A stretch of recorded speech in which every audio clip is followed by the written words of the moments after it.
Call to order this meeting of the Board of Zoning Appeals for May 22nd, 2025. Could I get a roll call, please? Ballard. Here. Fernandez. Here. Kasinko. Here. Throckmorton. Here. I didn't recall, did you distribute the minutes? I did not personally see them. I've been out. Okay, we do have minutes for approval from the April 24th meeting last month. Those who have read it, do I have a motion to approve? I'll move to approve April minutes. Second. Fernandez. Yes. Kasinko. Yes. Throckmorton. I'll abstain since I did not read them. Ballard. Yes. All right. So we do have petitions that are continued to the June 26th meeting, and that would be AA 1722 Joe Camp Construction. That one's continued again. Is that the one? CU 3324 Hat Rentals LLC. Those were petitions continued through to June 26th. We do have a petition continued to July 24th, and that's V-13-25. That's Carolina Lopez. Tonight, we will be hearing the following. There's been no change to the agenda, correct? No, actually, the first case, V11-25, requested a continuance as well. To which date? So that'll go to the June hearing. Okay, so for the record, V-11-25-25 will be continued to the June, 26th? Is that right? June 26th? Okay. All right, and that's the only change? Yes. Then the petitions we will hear in this order tonight will be V-14-25, Donna Lisa Weiler, V-16-25, Amber Rentals, V-38-22, Brian Rental, WH Plaza, LLC, V-17-25, Bloomington Cornerstone Christian Fellowship. Again, that will be in that order. For those of you that are in the chambers who will be addressing us as petitioners or even the public, the process will be we'll hear a report from the staff. Then the petitioner will have an opportunity to speak for 20 minutes. Whatever portion of that 20 minutes is not used will be reserved until before the vote's taken, where the petitioner will have the opportunity to use the remainder of that time. Anyone from the public who's here in attendance would like to speak either online or here will be afforded 5 minutes to speak to that petition or variance. Fair enough? With that, can I get, we'll go to the first petition, and that is V-11, I'm sorry, I need to get to the right page since it's forward.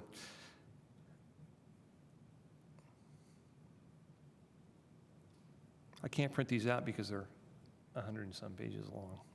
Sorry.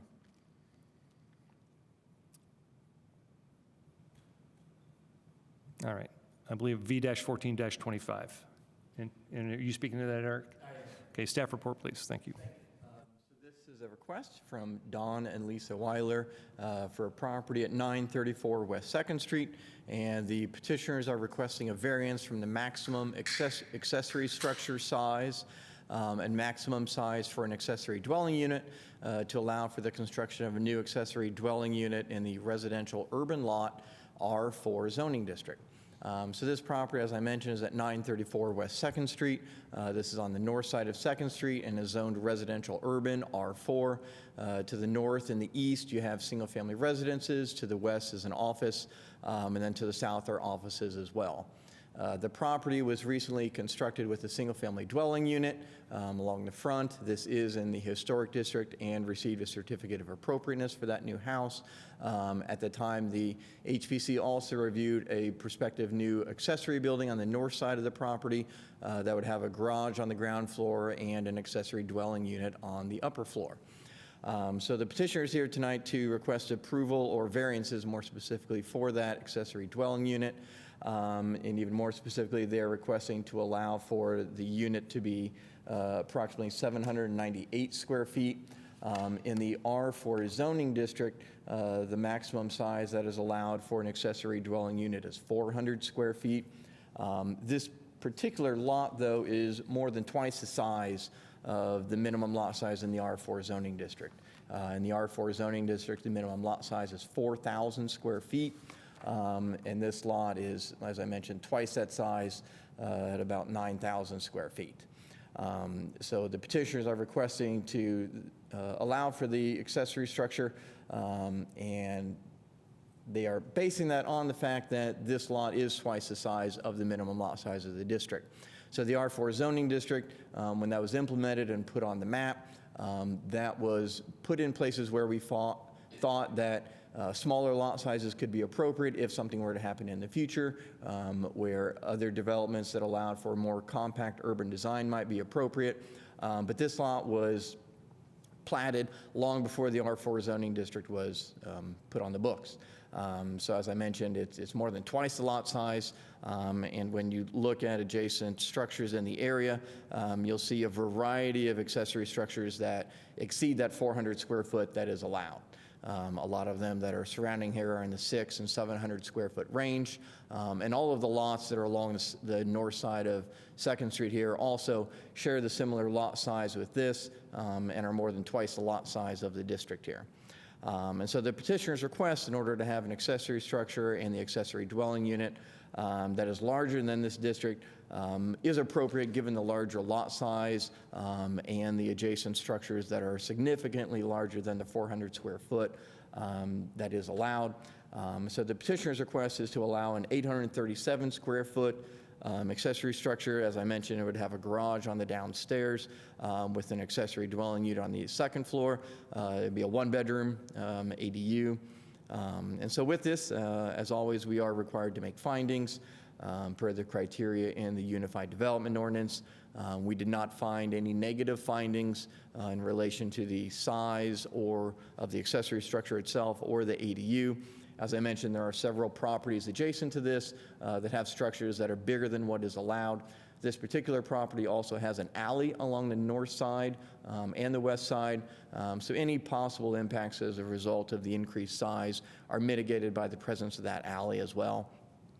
Again, we did not find any negative impacts on the use and value adjacent to this. Again, there are many structures surrounding this that are much larger than the 400 square foot, and the presence of the alleys also helps mitigate, as I mentioned, the increased size here.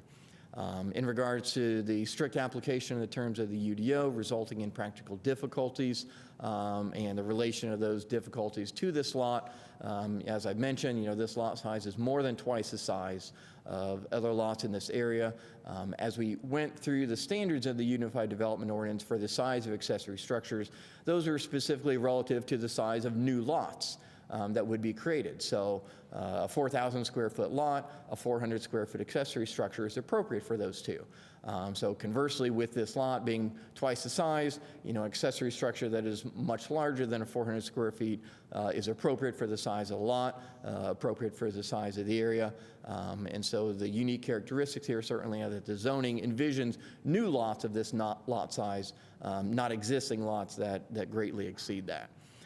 So we did make positive findings for those criteria as well, and we are recommending approval of the 2 variances with the 2 conditions that are listed in staff's report, and I'm happy to answer any questions.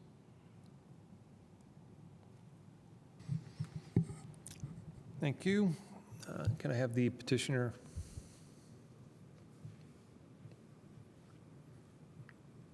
I believe the petitioner is online. Oh, I'm sorry, I thought you said they were here.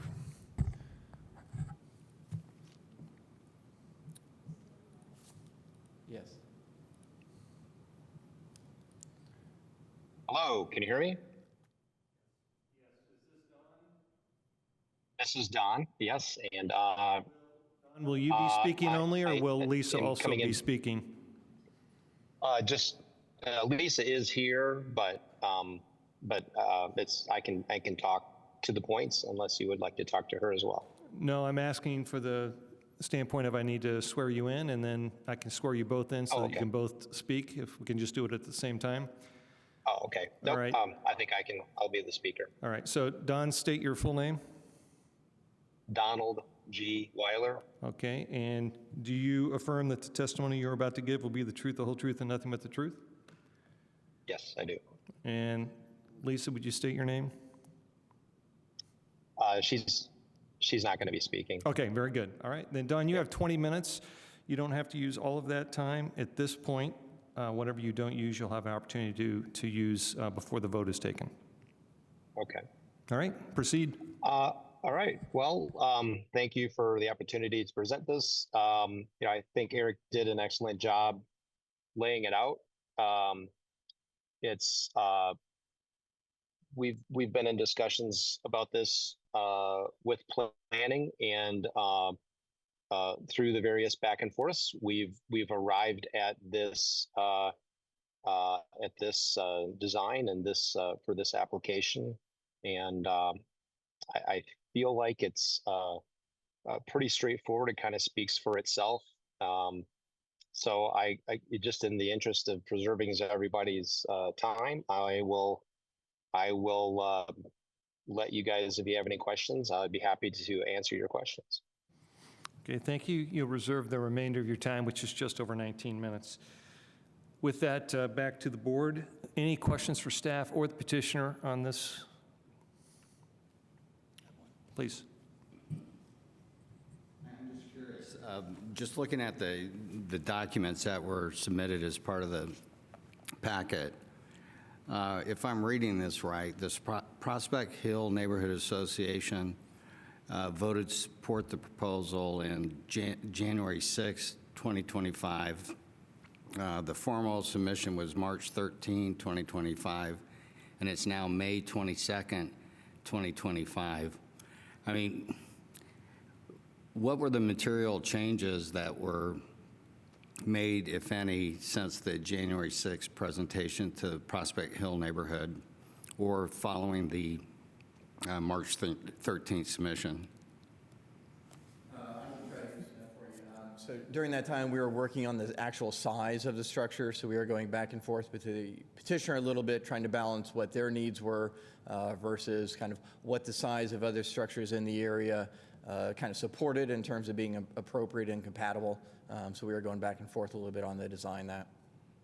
And this was initially slated to be on the last hearing in April, but there were some challenges with that time, so it got continued to this hearing.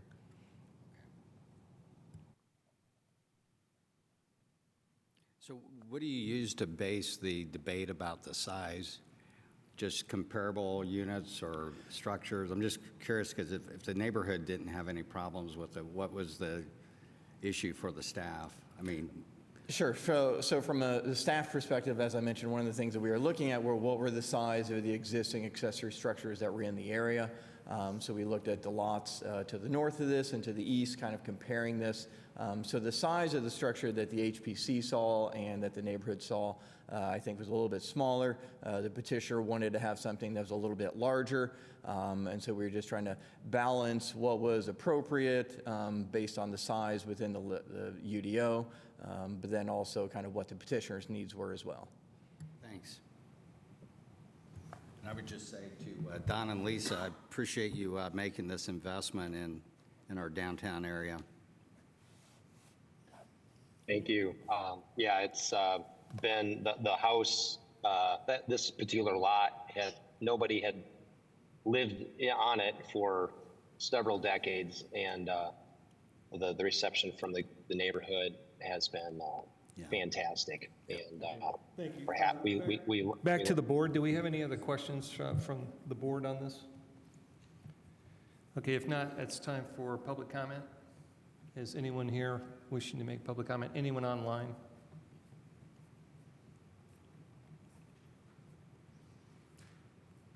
Is that a no for that?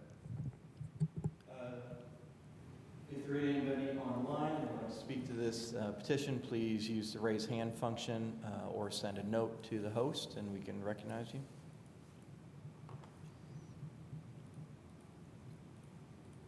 I'm not seeing anybody. Okay. And now, Don, sorry to cut you off. Now's an opportunity for you to respond to that comment from the board or make any other comments before a motion is entertained.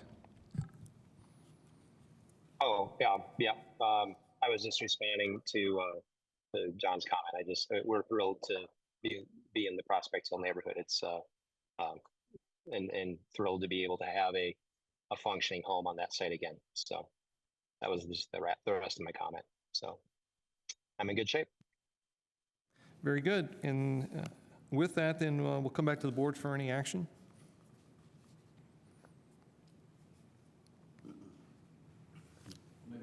To approve V-14-25 with the 2 conditions as stated in the report. Second. Any further discussion from the board? Seeing none, we'll call the question. Kasinko? Yes. Throckmorton? Yes. Ballard? Yes. Fernandez? Yes. Motion passes 4-0. Congratulations. Thank you for joining us, Dawn and Lisa. With that, Okay, we will thank you move very much. on to V-16-25, Amber Rentals LLC. Have a staff report, please.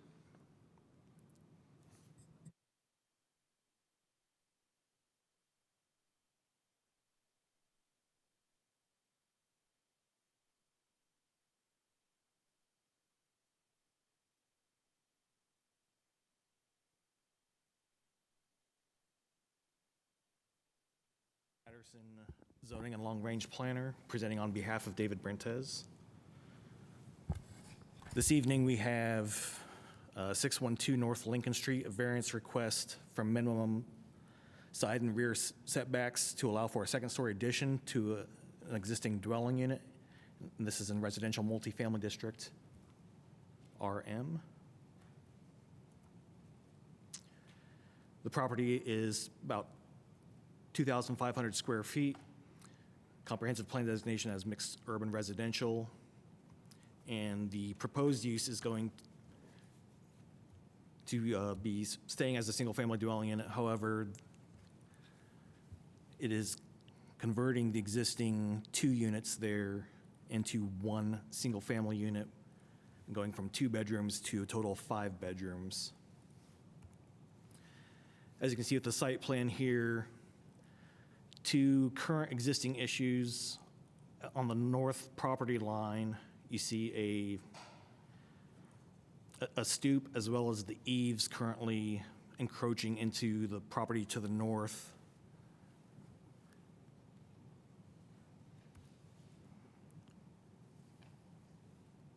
And with this proposed project, these are the proposed elevations with the second-story addition. And of note,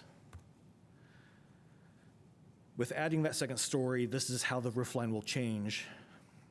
The current layout of the property, due to the size and location of the home, require the roof to be elevated to the point as indicated here. And part of this will also, going back to our site plan here, these plans will remove the stoop to the north as well as adjust the eaves and bring those into compliance and not encroach onto that property to the north. So the petitioner is requesting a variance from that required 5-yard setback to allow for a 1.2-foot setback to the north. And then also from the 25-foot rear yard setback to allow a 10.8-foot setback to the east. And this will reflect the location of the existing walls and allow for that second story to be added. So our proposed findings, we did not find anything that would be injurious to the public health, safety, or morals, or general welfare of the community. It will still have the pitched roof design, which will be similar in nature and match surrounding residences. We did not find any impact as a result of this requested variance. As far as use and value of the area adjacent to the property, again, we did not find anything significant that would adversely affect any adjacent properties. And as stated, the 2 encroachments would be remedied through this project.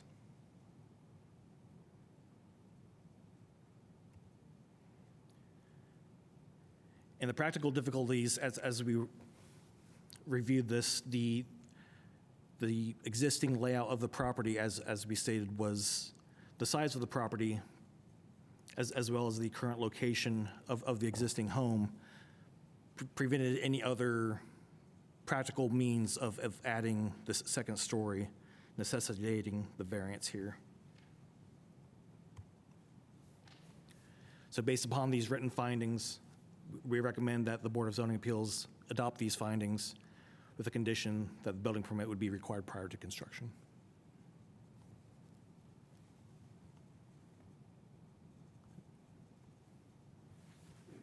Is the petitioner in attendance? If so, go ahead and sign in, and we will swear you in.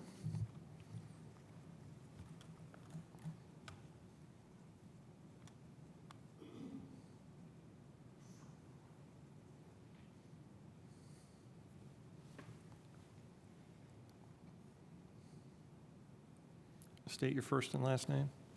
Dawn Gray. Do you affirm that the testimony you're about to give will be the truth, the whole truth, and nothing but the truth? I do. You may proceed. 20 minutes.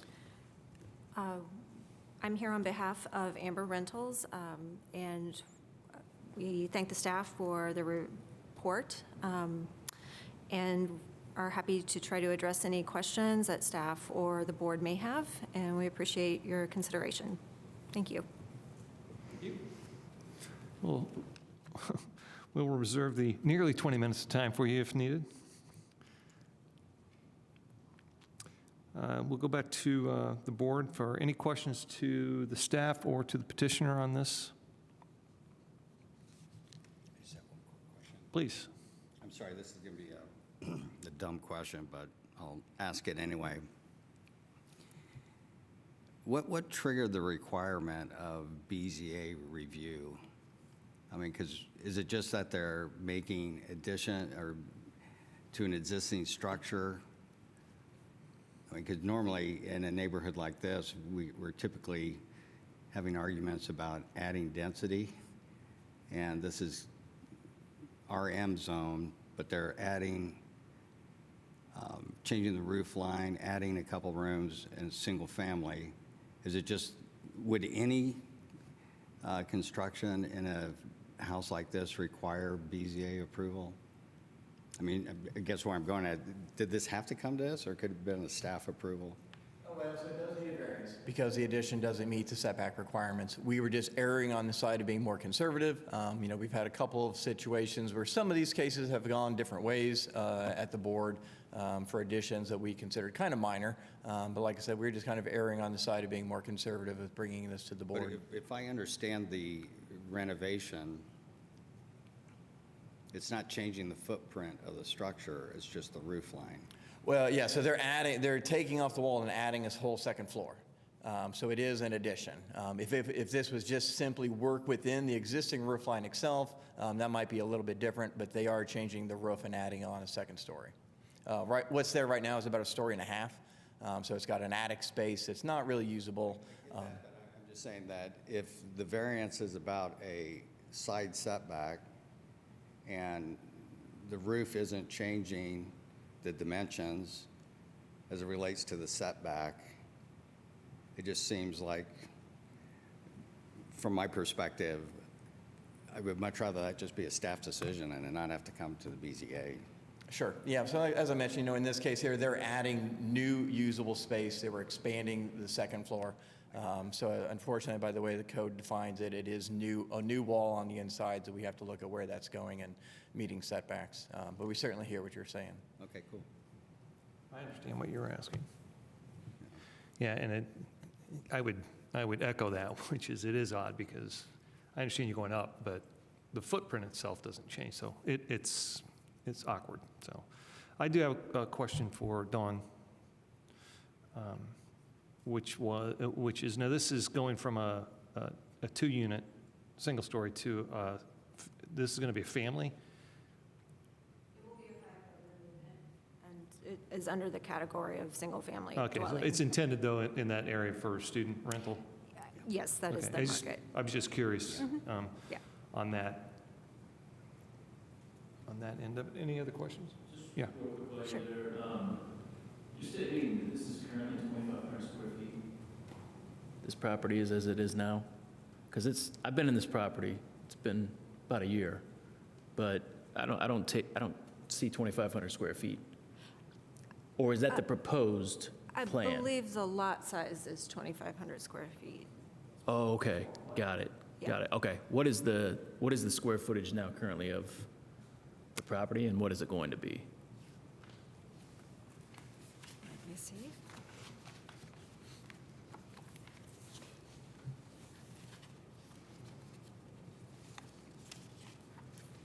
It's really close to that. It's about 600 square feet less than the lot size. And then there's about 800 square feet being added in that half-story level. 800 added to it. Okay, all right, thank you. At the moment. Uh,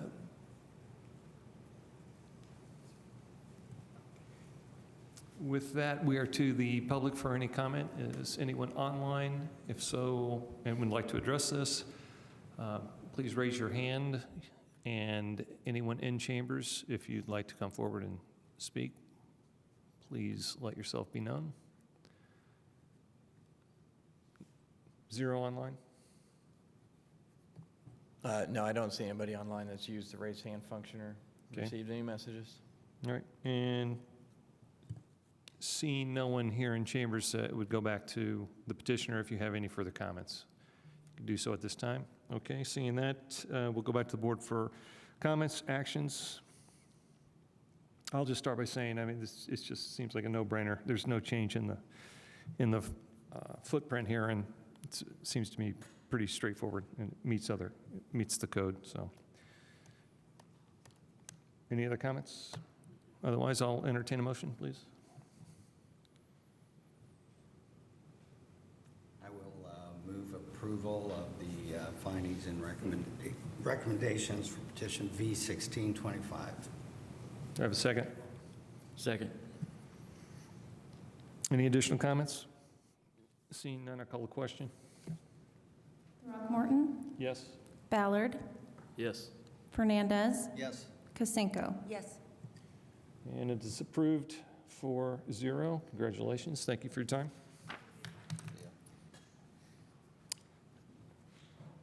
Next, we have V-38-22 Bryan Rental, Inc., WH Plaza LLC.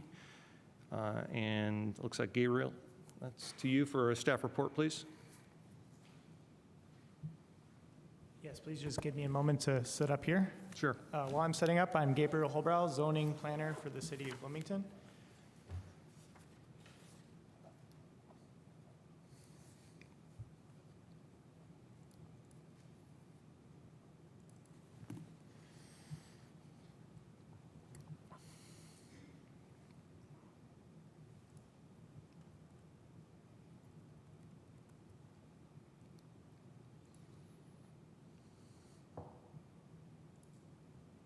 Okay, while you're doing that, Gabriel, on the case number, what does ZR stand for?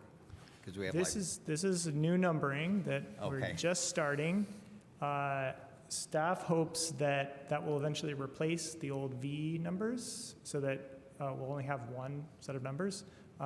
It's switching over because of the new electronic system. ZR stands for zoning relief. So that will be a number system for Okay. everything that goes to the BZA, including variances, conditional use, and administrative appeals.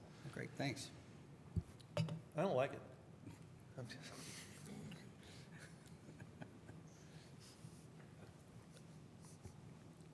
Okay. Again, I'm Gabriel Holbrow, zoning planner. This petition relates to signage at the Whitehall Plaza Shopping Center on the south side of West 3rd Street, just west of I-69.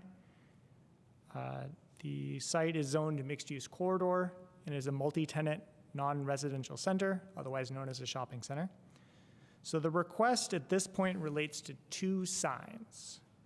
The first is a proposed new multi-tenant sign on the 3rd Street frontage of the site.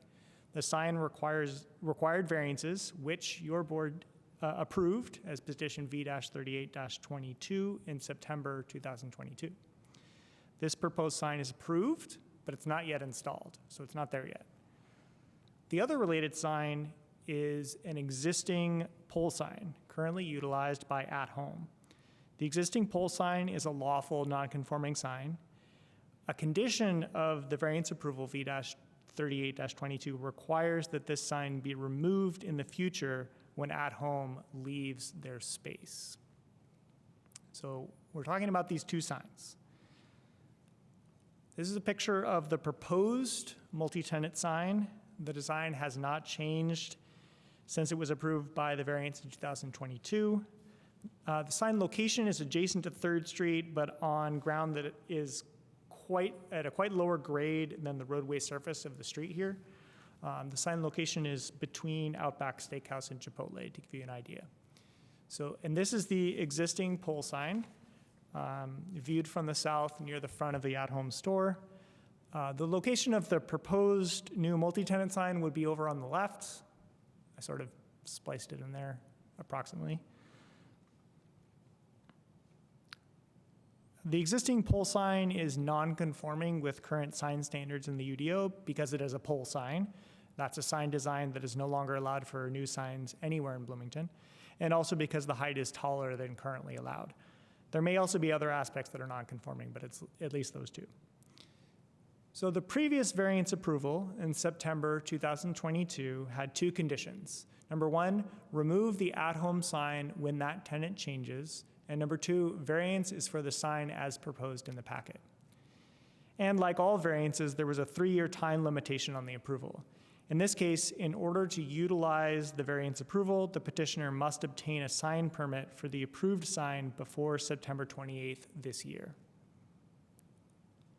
The petitioners come before the board now to request two modifications to the previous variance approval, V-38-22. First, they would like to remove condition 1. And then second, they'd like to extend the time limitation by 2 years or other time extension up to 2 years that the board determines is reasonable to grant. When considering the petitioner's requests, it may be helpful to review the context of the board's deliberations in 2022 that led to the adopted conditions of approval. I want to offer 2 video clips from the previous hearing. So let's see if we can do this properly.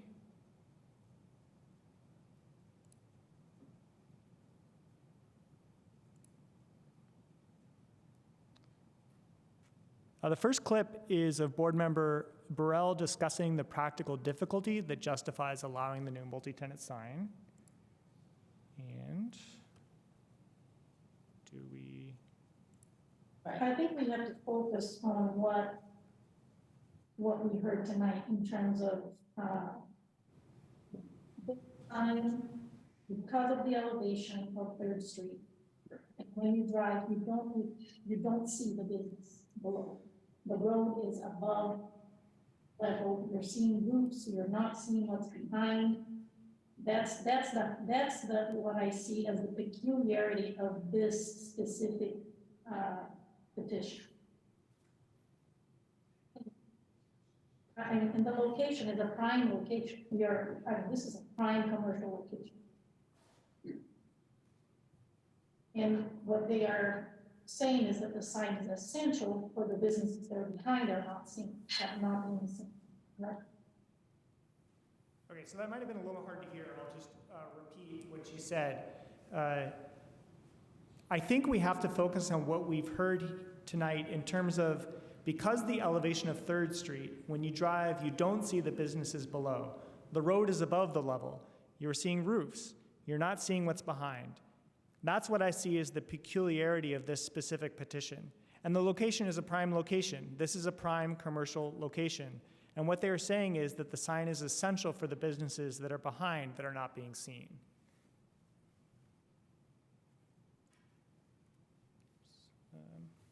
So the other clip I'd like to show is from board member Ballard responding to condition number 1. This clip comes immediately after board president Clapper made a motion that detailed alternate findings for approval and proposed condition number 1. After this clip is when the board actually voted and adopted condition number 1, but it was adopted as Ms. Clapper had just proposed it. So, so Mr. Ballard is responding to the condition that was eventually adopted. So let's hear what he has to say. I think that's a very fair offer, really, because Mr. Kamen, to be able to go back to at home right now, understanding leases are legally binding, right? Go back to them saying, we need to take this down and get a bigger sign out here, you can't do that, we understand that. But this being a condition of, okay, we're gonna go one step further and say, they don't have to do it, you can get your sign out front on 3rd Street, but once that group is gone, then that sign is gone too. That to me feels like a happy medium all. Because otherwise everybody's gonna dig in their heels and we're not gonna go back to, you guys have gone through a lot, I understand, right? You want this dealt with, you want a final answer on it. I mean, to me, that's very reasonable because it gives the business exposure that you guys want for your tenants, which everybody wants for the community, the local businesses. While at the same time saying, at home, why do you need 2 huge signs? You're gonna get 2 big signs now. That's a plus for them. So again, I'll just read that again because the audio might not have been great. He says, I think that's a very fair offer, really, because, Mr. Kamen, to be able to go back to at home right now, understanding that leases are legally binding, right? Go back to them saying, you need to take this down to get a bigger sign out here. You can't do that. We understand that. But this being a condition of, okay, we're going to go one step further and say, you don't have to do it. You can get your sign out front on 3rd Street, but once that group is gone, then that sign is gone too. That to me feels like a happy medium all, because otherwise everybody's going to dig in their heels and we're not going to go back to, you guys have gone through a lot, I understand, right? You want this dealt with. You want a final answer to it. I mean, to me, that's very reasonable because it gives the businesses exposure that you guys want for your tenants, which everybody wants, which we do, and the local businesses. But at the same time saying, at home, why do you need 2 huge signs? You're going to get 2 big signs now. That's a plus for them. I want to draw your attention to a few key words that Mr. Ballard uses. First, toward the end, he specifically calls out local businesses as among those who want more exposure and more signage. This is who faces practical difficulties due to the peculiarities that Ms. Burrell explained. This is who the variance approval helps. Earlier, Mr. Ballard refers to this approval and the condition as a final answer. It was meant to resolve the issues and put an end to the petitioner's difficult experiences up to that point. He also refers to the condition as reasonable, which gets close to the essence of what you need to decide this evening. The UDO and state law authorizes the board to, quote, impose reasonable conditions as a part of the board's approval. Mr. Ballard is using the same language that the code and state law use, reasonable.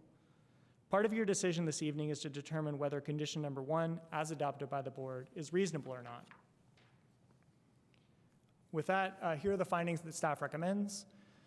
For the first criterion, that the approval will not be injurious to the community, our proposed finding for the removal of condition number 1 is that because the existing pole sign on the property is non-conforming with several different standards in the UDO, its continued existence perpetuates the unnecessary proliferation of signs, harms the aesthetic environment of the city, and poses potential hazards to motorists and pedestrians resulting from sign clutter.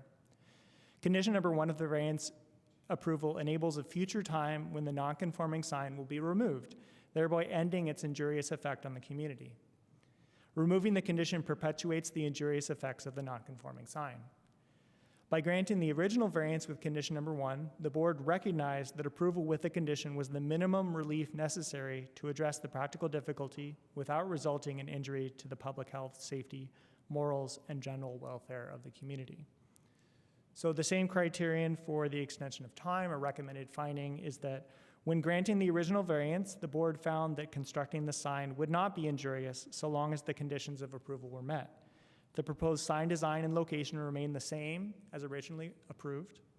The board did not adopt any findings specific to any moment in time. An extension of time would not be injurious so long as the conditions of approval are met. So to the second criterion, that the approval will not substantially adversely affect the use and value of surrounding properties, our proposed findings are similar to the first. For condition number 1, it's the same, just replacing injury to the community with adverse impacts on adjacent properties. By granting the original variance for condition number 1, the board recognized that approval with the condition was the minimum relief necessary. Similarly, with extension of time, it's basically the same language. when granting the original variance, the board found that constructing the sign would not substantially adversely affect adjacent properties so long as the conditions of approval were met. The sign design and location haven't changed. The board did not adopt any specific findings to any moment in time, so an extension of time would not substantially adversely affect adjacent properties so long as the conditions of approval are met. On to the third criterion. That criterion requires practical difficulties in the use of the property, that the practical difficulties are peculiar to the property, and that the request will relieve the practical difficulties. Our proposed finding for the removal of condition number 1 is that the condition of approval does not result in practical difficulties. When granting the original variance, the board found that peculiarities of the property resulted in practical difficulties related to signage and visibility for small tenant spaces in the Whitehall Plaza Shopping Center. The recognized practical difficulties do not apply to the same extent for regional and national brands operated by large businesses in the larger tenant spaces, such as at home. Because condition number 1 is only triggered once the current tenant leaves, the condition does not pose any practical difficulty for the current tenant or for the property owner related to lease agreements with the current tenant. Any future tenants of the space currently occupied by At Home would be able to have signage on an existing multi-tenant sign on the property, on the proposed multi-tenant sign allowed by the variance approval, or on future UDO-compliant signage on the I-69 frontage of the property. Because condition number 1 is triggered by occupancy of the tenant space and not by any potential modification to the message or content of the sign, enforcement of the condition does not require anyone to review or even look at the content of the existing pole sign. The condition is content neutral and is not inherently a violation of any constitutional right. And then for our proposed finding for the third criterion for the extension of time is the remaining validity period of the variance approval is more than 4 months. Obtaining a sign permit within 4 months is not a practical difficulty. To the extent that the time limitation of the variance approval poses a practical difficulty, it would be a self-created difficulty because the petitioner could have initiated their request to modify the conditions of approval at any time in the past 2.5 years between the original variance approval and now. Any delay since the original variance approval up to this point has been caused by the petitioner's own actions. Alleged construction delays due to pandemic-related disruptions, such as increased material costs and supply chain setbacks, occurred prior to the original variance approval and relate to the validity period of a previous sign permit, not the variance approval. So our recommended findings are that removal of condition number 1 fails on all criteria. We recommend upholding the condition as reasonable. An extension of time passes the first 2 criteria but fails on the third. Based on the report and the written findings of fact, the department recommends that the board adopt the proposed findings and deny both requested modifications of variance approval V-38-22. Thank you. Thank you. Any of the petitioners who are in attendance who intend to speak, would you all please come forward so I can swear you in all at once, please? And then we'll go about our business. So we'll just do this in order. Go ahead and sign in, give me your name, then I'll swear you in, then the next person will sign in, give me their name, I'll swear them in, et cetera, until we're through that.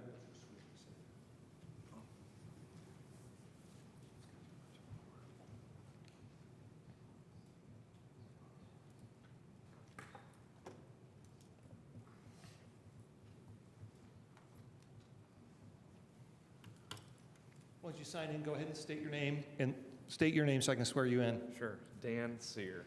Do you affirm that the testimony you're about to give, Dan, will be the truth, the whole truth, and nothing but the truth? Yes, sir. Thank you.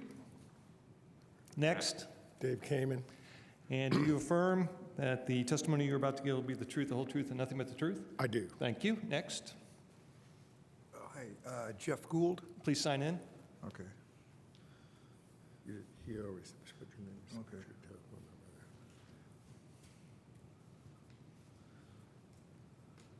And do you affirm that the testimony you're about to give will be the truth, the whole truth, and nothing but the truth? Yes, sir.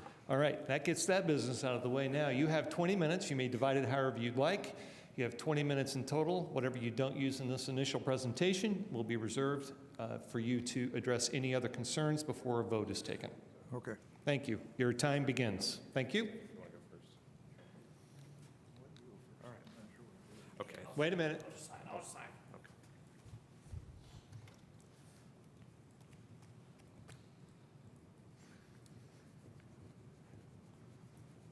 And when ready, state your name.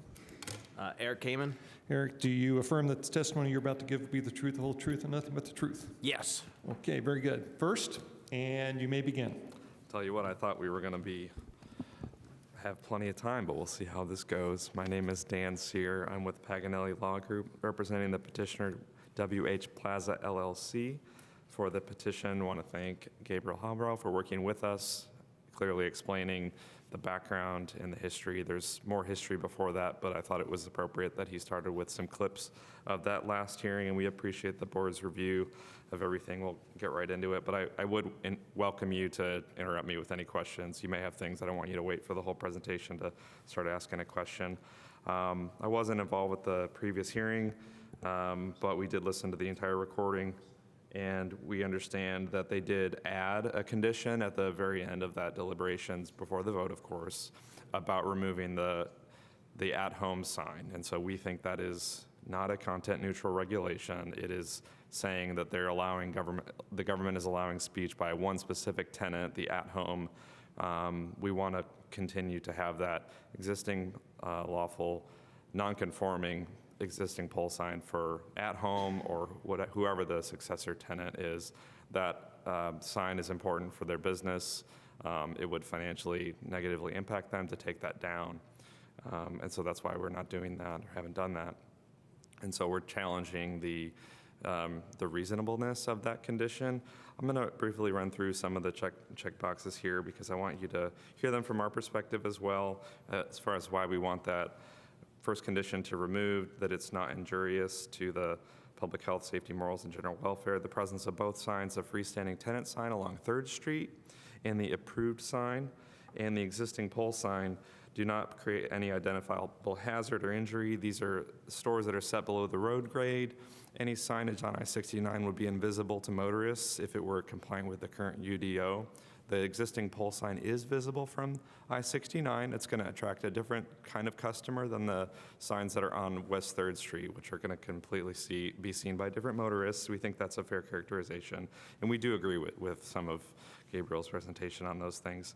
But the vital function of safely guiding and informing the public about shopping, that is the purpose of this advertisement. It is a commercial shopping center. And so when we're thinking about largely the opposition seems to be driven by aesthetics, I think it's really important to remember that the BZA doesn't ban all signage. I think you find that context matters, and that in the context of a shopping center with many other big box stores, that if you were going to allow a variance for signage, we think this is the best place to do it, especially to allow us to continue to have an existing sign. So the use and the value of the area adjacent to the property, they're actually going to be negatively affected if we had to remove that sign. The theory behind this, I think you've heard it before, is that anchor tenant is going to drive sales. They're going to drive traffic to all of the smaller tenants there, and all of the neighbors are going to be commercial businesses, restaurants that are going to be negatively impacted by that sign. So small business tenants, I think that was heard by the previous BZA.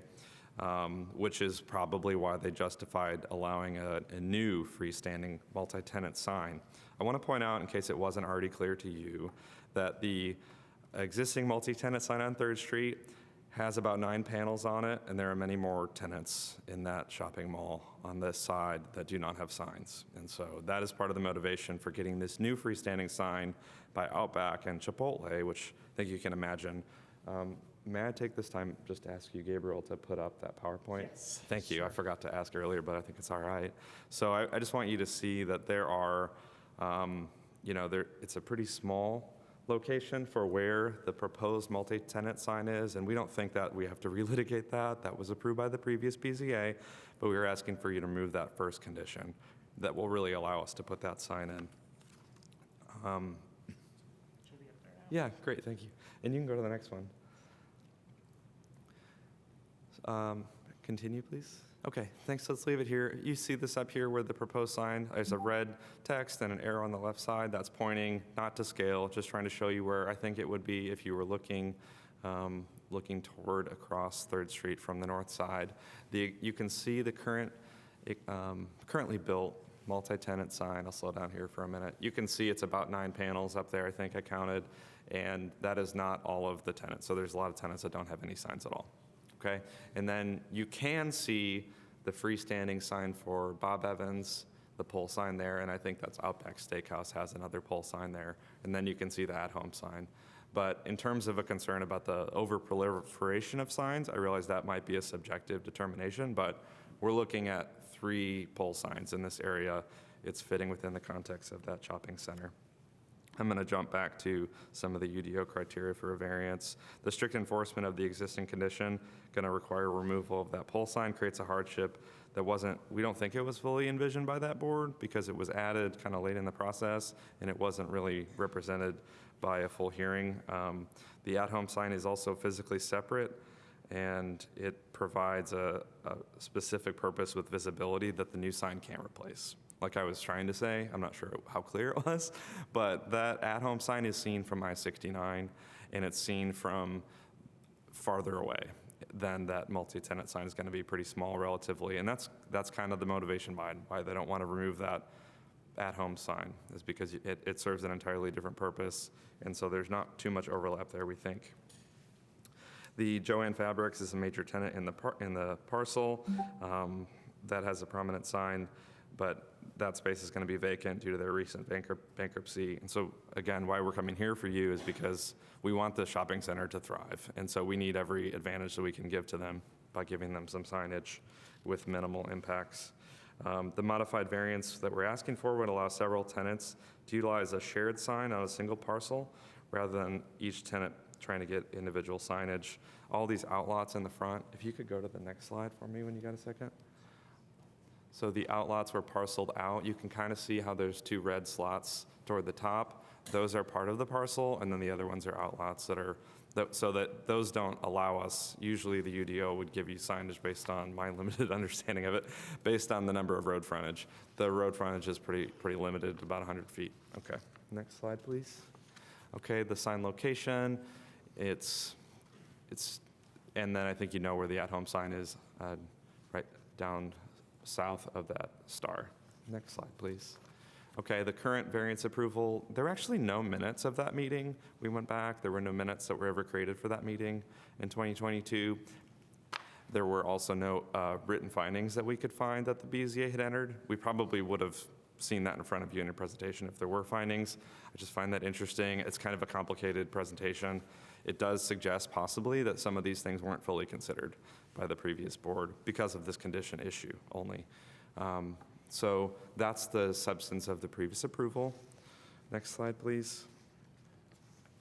The approved sign design, we're not asking for any changes to it. That was the approved sign design on the left. On the right, that's in your packet, very hard to see here, but it does kind of show you what was going on. It's a little bit complicated, so ask questions, whatever you need.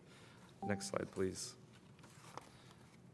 Okay, so I'm just going to leave these slides up for a second just to speak, but essentially, if you were to agree with us on removing that first condition, we really would need you to get an extension of time just to assure that we could get the permitting done and the construction done. We don't think that's a whole lot to ask, although I do know that you may need to get some variance criteria on that. We did, just to be fair, we did think we need to ask for that, and there is some rules in your administrative guidelines that allow you to grant an extension up to 2 years. We don't think we need 2 years, but we would like to ask for an extension based on how it goes today. So we submit that the extension of time is important. Just want to, before I go, let somebody else talk. I want to explain the distinct branding and visibility function by the existing sign. It has a strategic location, orientation toward the highway. That's probably why Kmart put it in there. It's important. It's been a part of that shopping center. It's elevated and positioned to capture the attention of drivers, those who might not otherwise turn into West 3rd Street. It acts as a regional beacon in that way. It's the beginning of the first thing you might see of that shopping center from the highway, signaling the presence of a large format retail destination. drawing customers who are unfamiliar with the area coming from outside of Bloomington or from in Bloomington, and contrast the multi-tenant sign, which does serve a different purpose. It's lower, primarily for visibility up West 3rd Street. So we're trying to explain why it's not clutter, because those purposes don't cross over, and the sign provides a complementary function. So although the current existing pole sign advertises a single tenant, they would, we'd like that to be another national anchor store. And for however long At Home is there, they're doing well. We want them to stay. We can't take that pole sign down and expect them to continue to do well, and nor can we fill that space. It's going to be a big empty space if we can't get somebody else in there, is what our thinking is, because that's one of their important checkboxes. If they're looking at different places and they want to have, I don't want to belabor that point, but I think you know it, is that if we want them to come here, then we have to kind of provide them some of these things, such as signage. So I'm going to stop there. I would like to reserve the balance of my time. Thank you for hearing from me, and I'll invite up another one from the petitioner to speak. Thanks. How much time is left for them?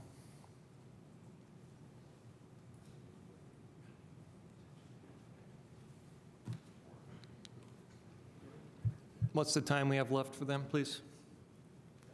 About 9.5 minutes. 9.5 minutes. Are you going to speak now? Okay, go ahead. We'll keep the clock running. Dave came, Gabriel made a point that I want to clarify here, and a picture is 1,000 words. Here's the aerial, right here, and he talks about sign clutter. That picture was recently taken. There is no sign clutter. It's not there. It's just out there, and this is expansive. This is like over 3 city blocks long, this center. And I got it. Multi-tenant sign here, and there's one here. That's it.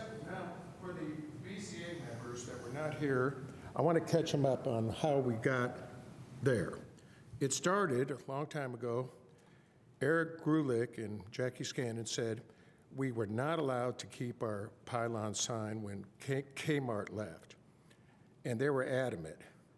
And I had to get Philippa Guthrie, who was legal counsel for the city, to tell them finally, I finally got into a meeting, and they told Eric and Jackie, we do have the right to keep that sign.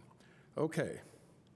Then, for many months and months and months before COVID started, we asked Eric and Jackie, we had the right, it was a PCD, to have this multi-tenant sign. I said, we have the right.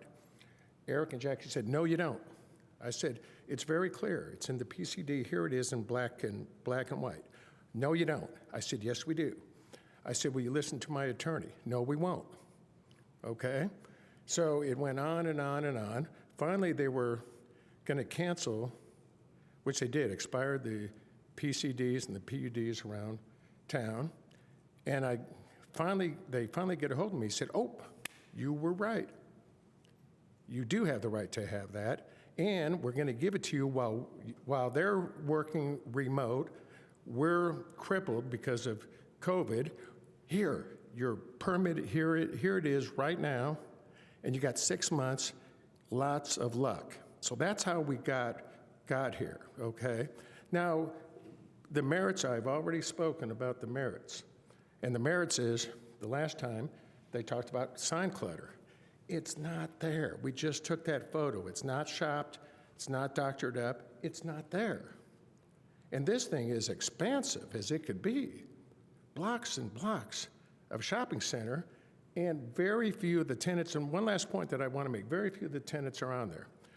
A lot of the small tenants too, the small business owners, they don't have all the social media to direct you to where they're going. And the national credit tenants, you don't have signage, that's one of their slots that you can't fill. You can't fill the slot, they're not coming. And now Joanne Fabrics went BK.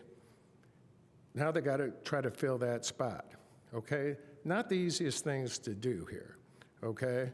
So instead of overly signed, it's under signage. And as Dan pointed out, he made a great point. The at-home sign, That's an I-69 sign. The multi-tenant sign is where people on 3rd Street going east and west can discover all the shops that are there. So I think, to be fair and to make a wrong right, that condition needs to be removed. Thank you. And what's the time now? 5.5 minutes, okay. Will you be reserving the rest, or will there be more? We're going to have one more person. Sure, absolutely. Go ahead and start the clock, please. Thank you. Okay. Yeah, don't worry, I'll be brief. I'm just echoing kind of the things Dave said, the importance of having as many pylon signs as you can have. I'm a partner with Dave on this property, but I also own other shopping centers throughout the country. So for example, in Hobart, Indiana, we have 4 pylon signs. It's a bigger center, but it's so important because when you negotiate with a tenant, that's one of the key things they want. They want to be on the pylon sign for visibility because it's very important to their business. Obviously, these people have Joann Fabrics now vacant, and I guarantee you that any help they can getting the right signage is going to be very key because they sit down at the other end, so they need that exposure. Also, hopefully at home, hopefully at a home business stays in business forever, but down the road, we don't know if it'll be one user like them or it could be 2 or 3 different users, and so any pylon sign of that nature is very important. And obviously the shops right now I think are doing pretty well, but again, I think, for the businesses to just, besides social media, it's a very important advertisement and presence. So I want to be brief, but hopefully you'll consider what we're trying to do here. Thank you very much. Thank you. Again, the timing left, please. Oh, there's more? Sorry, please continue. I'm sorry, you were trying to figure out if we're not speaking. The clock's running, so let me know, please. I'll be real quick. Cool. Time starts. Yeah, so just want to kind of go back off what these guys are saying. I mean, retail leasing, it's tough, especially for an 86,000 square foot box. There's, this many users for, a giant box like this or a big space. And then, for us to fill it, which is, I think, what the community would want. I think we look at the UDO and kind of be very precise on it, but, does the community want a big vacant building in the future? And we did this with the former march on the east side where, we had a lot of homeless people hanging out, and even here behind the building, we had a big homeless camp. And I think when you look at it, does the community want, a thriving retail community? And I think the answer is yes. And I think, the signage will help us be able to, maximize the possibilities here. And if we don't have signage, then unfortunately, our chances of, having good tenants are very, go lower. So we're asking you to help us out and, try to make a, good building for the community. And that's, I think, the main goal of what everybody's trying to do is be good for the community. So that's what I got. Okay. We're 2:35, we'll hold the clock there for him, please.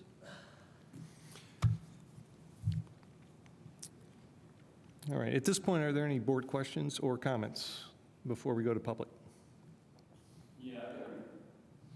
One for staff and one for the petitioner. Coming back to being at that meeting, on that board, I think that was my first year at the BZA. Is this true? There's no minutes from that meeting that they're assessing? That is correct. There are no written minutes. We discovered that as we were preparing for this hearing. We're in the process of creating the minutes from the recording. So it was unfortunate for the petitioner and staff to have to read through the whole, or listen to the whole recording as opposed to just reading the minutes. But we're working on that. Thank you. Yeah, why are we hearing this 2.5 years later?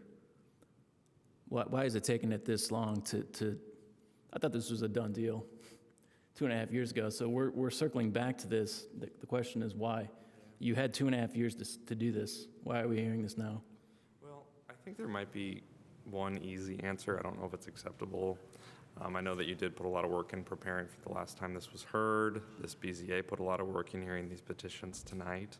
One reason is that we're allowed to, under the procedures, to ask for a relief from a variance. And there was, as far as we know, that we asked that question when we worked with planning before, how and if we could file this variance, and they said that we could file this application, and so that's why we're here. As far as why we didn't build it, I don't know that I could explain that, other than that first condition was really not okay for us, because we don't want to give up what we're allowed to currently have. I don't know that there are many folks with large signage opportunities who would be willing to give them up for a small sign that's going to serve multi-tenants.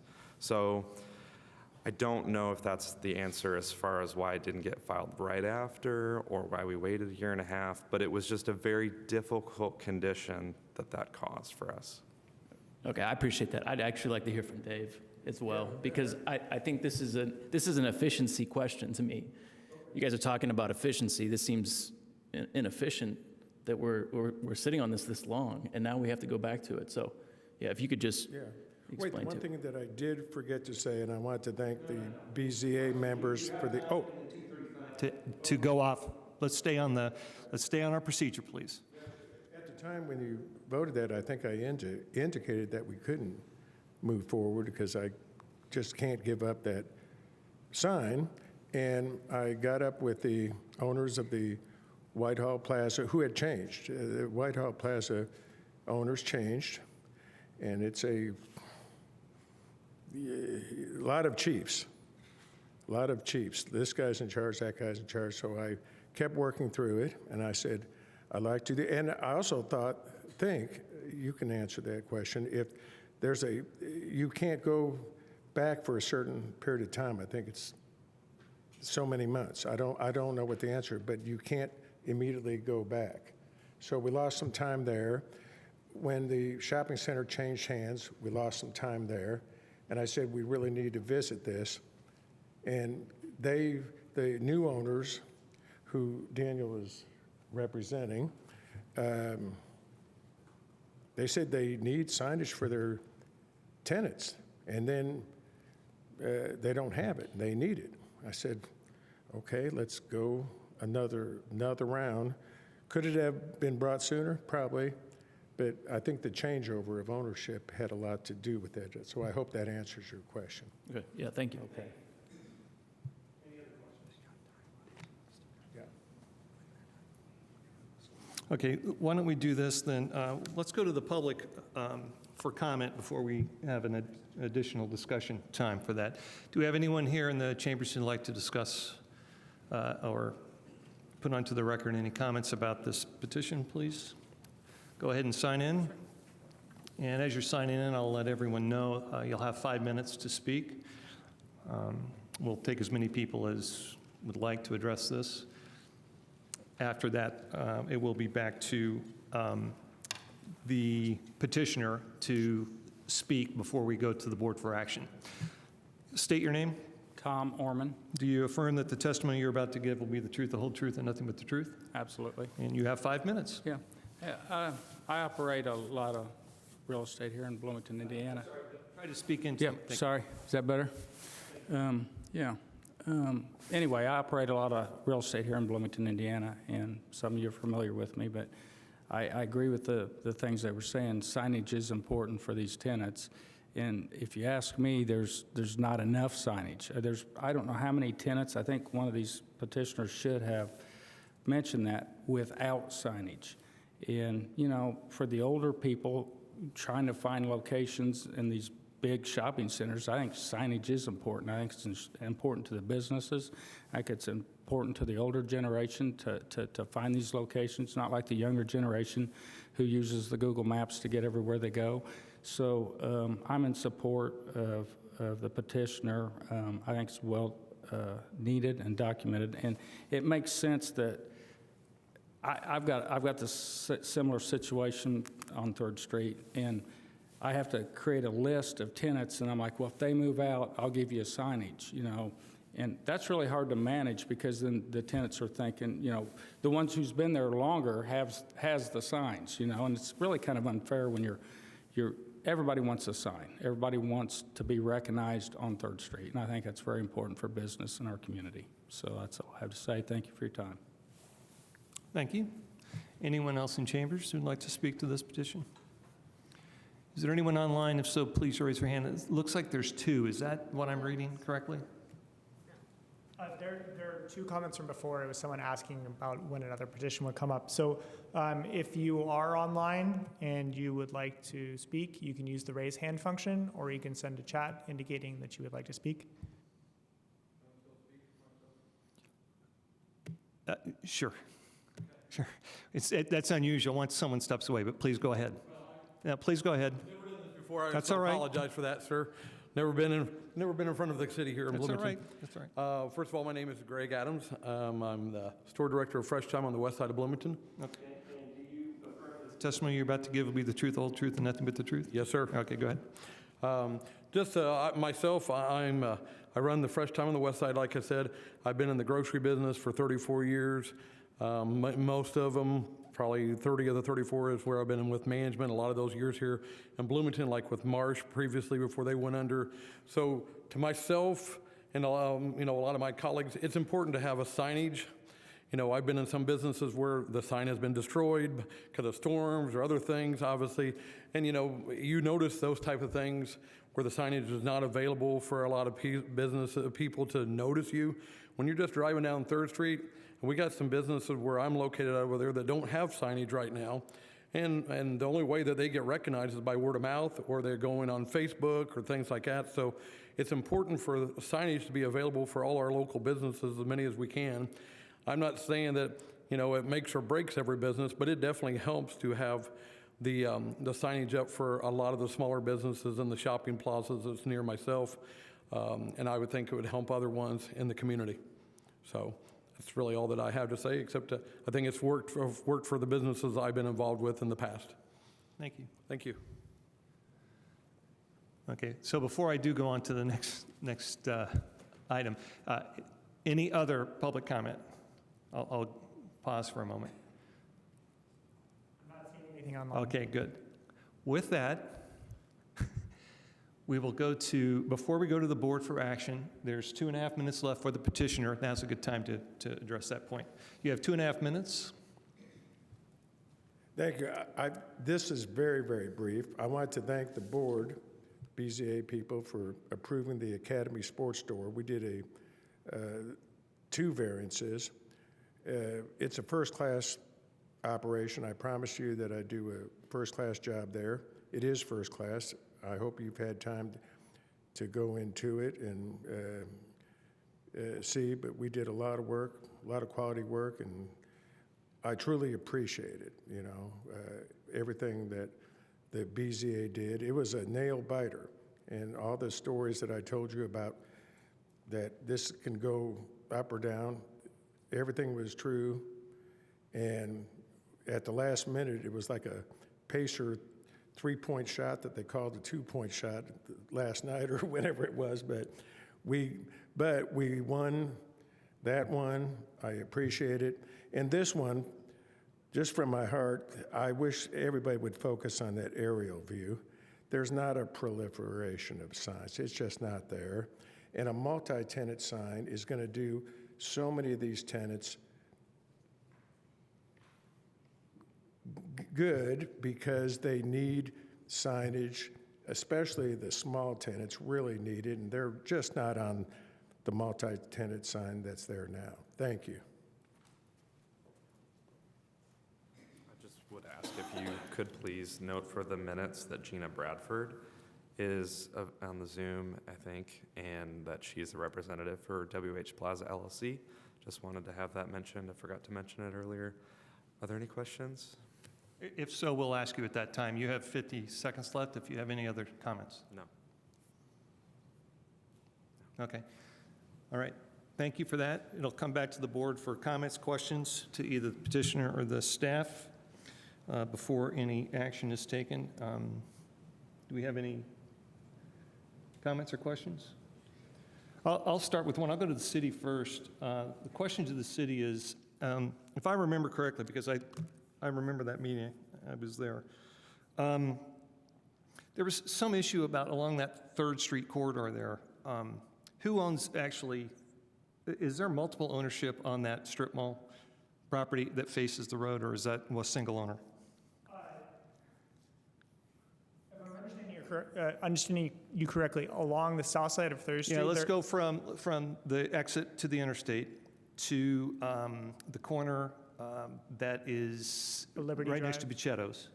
Along that corridor there, I thought that when we went through this, that there was some distribution of the ownership along that corridor about who owns exactly what property and what signage went on each property and things like that. Yeah, the short version of it is that along 3rd Street, there are multiple separately owned properties. So here in this image up there now, would you actually zoom in a tiny bit?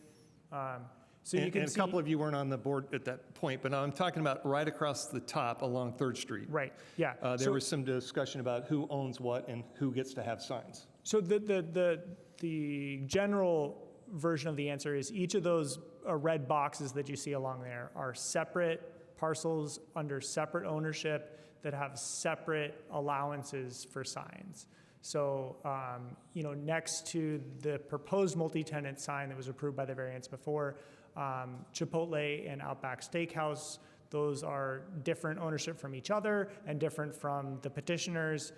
They can have signage. In fact, Chipotle is either just put up a new sign or... But the point being that each one of those has their own signage. Correct. And Bob Evans is separate.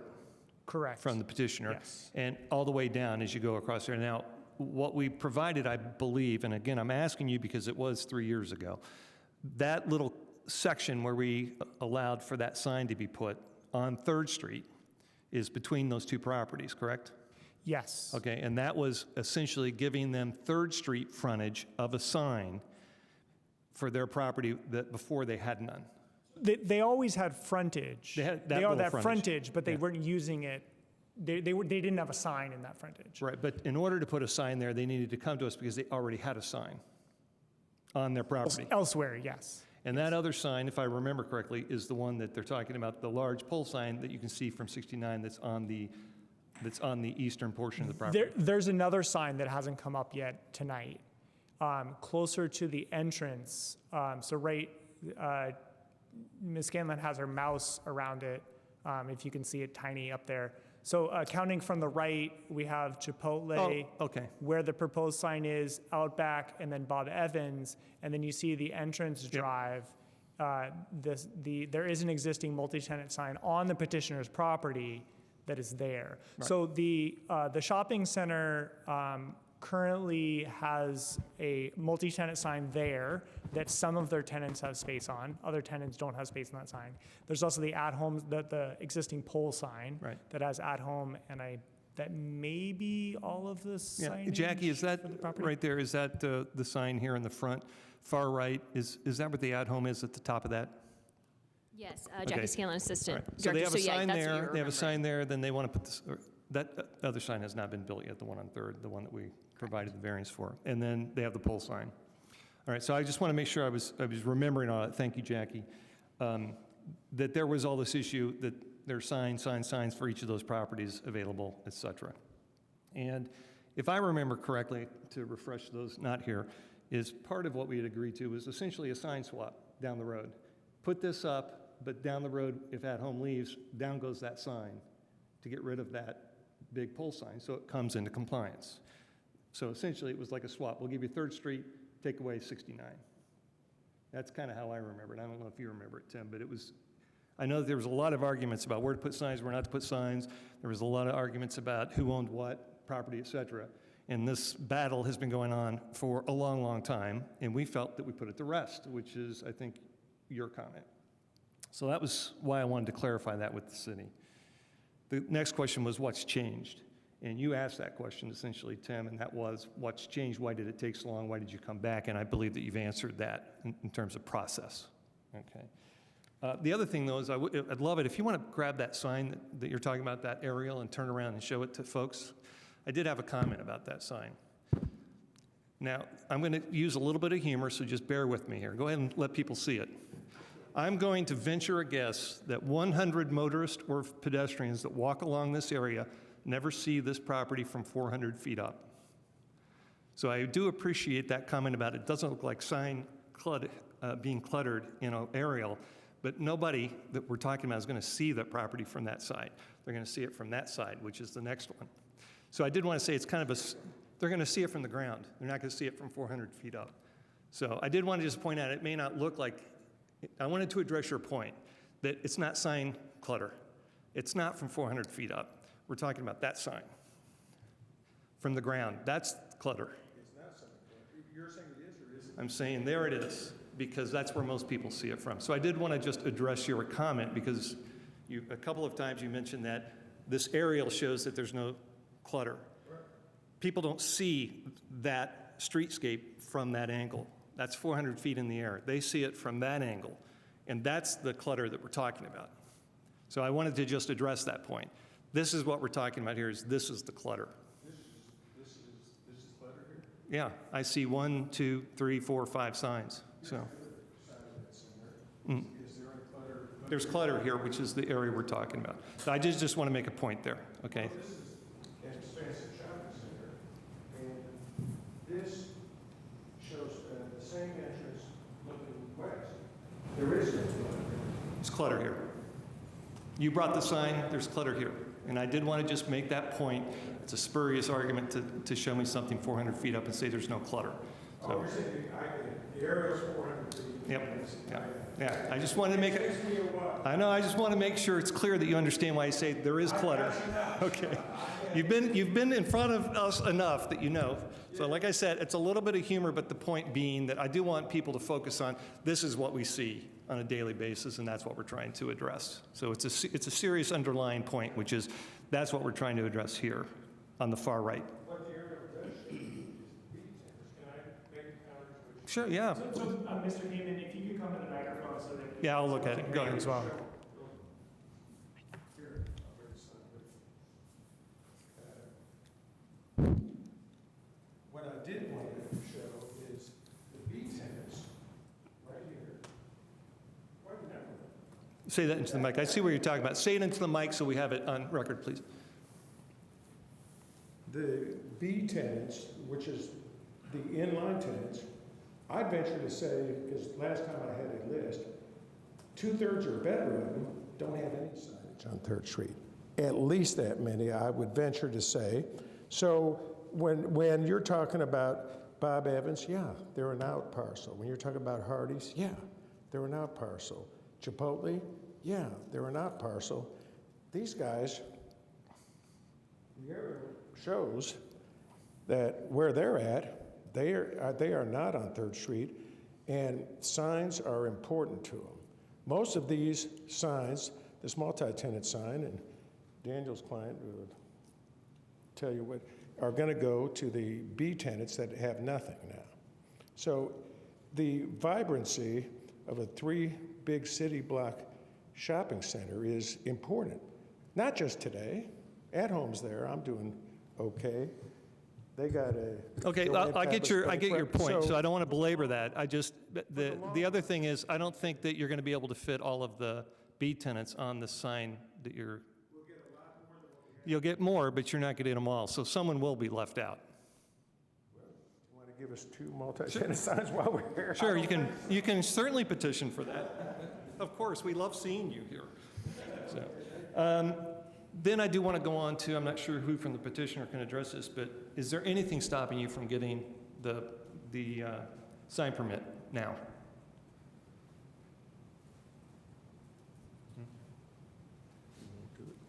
Specifically, what would be preventing you? I think the answer to your question was in the notice of approval, which is we have to remove the existing pole sign when that tenant changes. Once you get the sign permit? Now, what I'm asking is, right now, you have until August, I believe it is, under the current variance, to get your sign permit. Right. All right, if they get the sign permit, does that mean the other sign has to come down? When Not that at tenant, that time. Not at that time, only when At Home changes hands goes into a different business. Correct. So with that understanding, is there anything preventing you from getting the sign permit now? Yes. We don't want to remove something that we are allowed to have as an existing non-conforming pole sign. I'm sorry, So- did I misunderstand the city? Are they allowed to keep that sign so long as At Home is in that business? Correct. Even with the sign permit? Correct. Okay, what's preventing you from getting your sign permit then? I think you already know the answer to the question, unless I'm misunderstanding. We don't want to violate an ordinance by putting the sign up now, and then whenever At Home leaves, we would be in violation, so we don't want to do that. Okay, so the reason I'm asking, I want to make sure that we're all clear, because the reason I'm asking is there's no basis to give you an extension when you're able to get the sign permit. So there's no hardship other than you disagree with the outcome of you would have to give up that sign down the road if At Home leaves, which was a variance that was granted 3 years ago. But the condition hasn't been removed yet, so we don't know when you're going to make that decision. We would just want to, if you were going to grant that variance, we just think it would be reasonable to ask you to give us a reasonable amount of time. We don't think we need up to 2 years, as I said, but just a little bit of time. If you think a lesser amount of time is reasonable, we're not going to argue with that. But we're not going to apply for that permit if that condition is a part of it. We don't want to waste anybody's time because we're not going to build that Okay, new multi-tenant sign. you've made that very clear. That answers my question. Okay. Thank you. Thank you.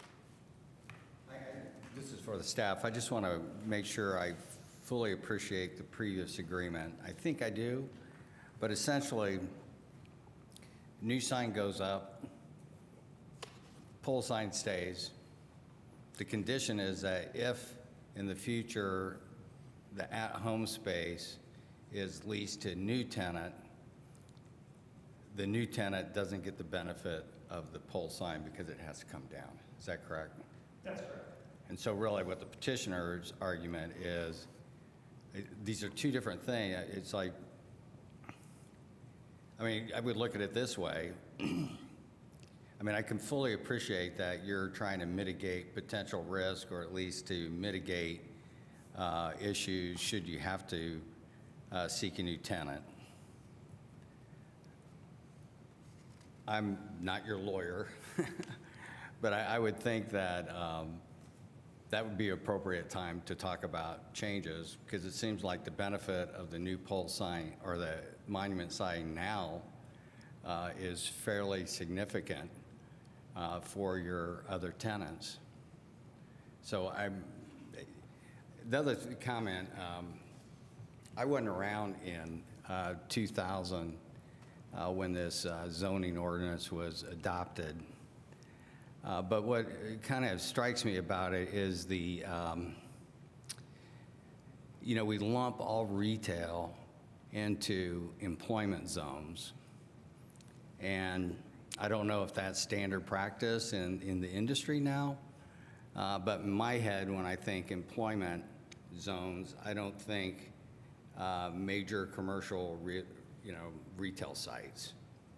And all the illustrations that are in the UDO for all the different zones have a very standard kind of look and feel into the design considerations, and none of them really reflect a very legitimate business use in our community of these larger scale commercial areas. And I don't know why our ordinance was written the way it is, but it just seems odd that there's no reflection, no language that really reflects the reality of large commercial retail sites. Because I would think we would want to lay out some clear guidance on what we want in areas that are radically different uses than quote-unquote employment properties. I would say the other observation, unless I missed it, there's really no reflection in our zoning ordinance, the UDO, of the reality of I-69. And I don't know when it was finished through, I don't remember when it was finished, the construction through Bloomington, But that just seems like a huge oversight that we're not really thinking about that massively important, valuable piece of infrastructure. And, we don't really, we treat every corridor as if it's the same. And I would argue that I-69 is quite different than, East 3rd Street. So anyway, those are just comments. The only other comment is that, the BZA is always stuck in these weird positions where the code is a code, and we're it is what it is. We don't get to rewrite it, even if I have, strong feelings about deficiencies. So I just want to couch any future actions based on what our constraints are in terms of interpreting the code. Yeah, and I think that's kind of where that question about what's stopping you from getting the sign permit, because the reality is, you have the ability right now to maximize what's at your disposal based on what we've already granted. But it doesn't appear that it's been that urgent to you. If it was really that important to the businesses, I would think that you would have built it and promoted them. It sounds to me like that's not the primary reason in your mind. It's holding on to both signs.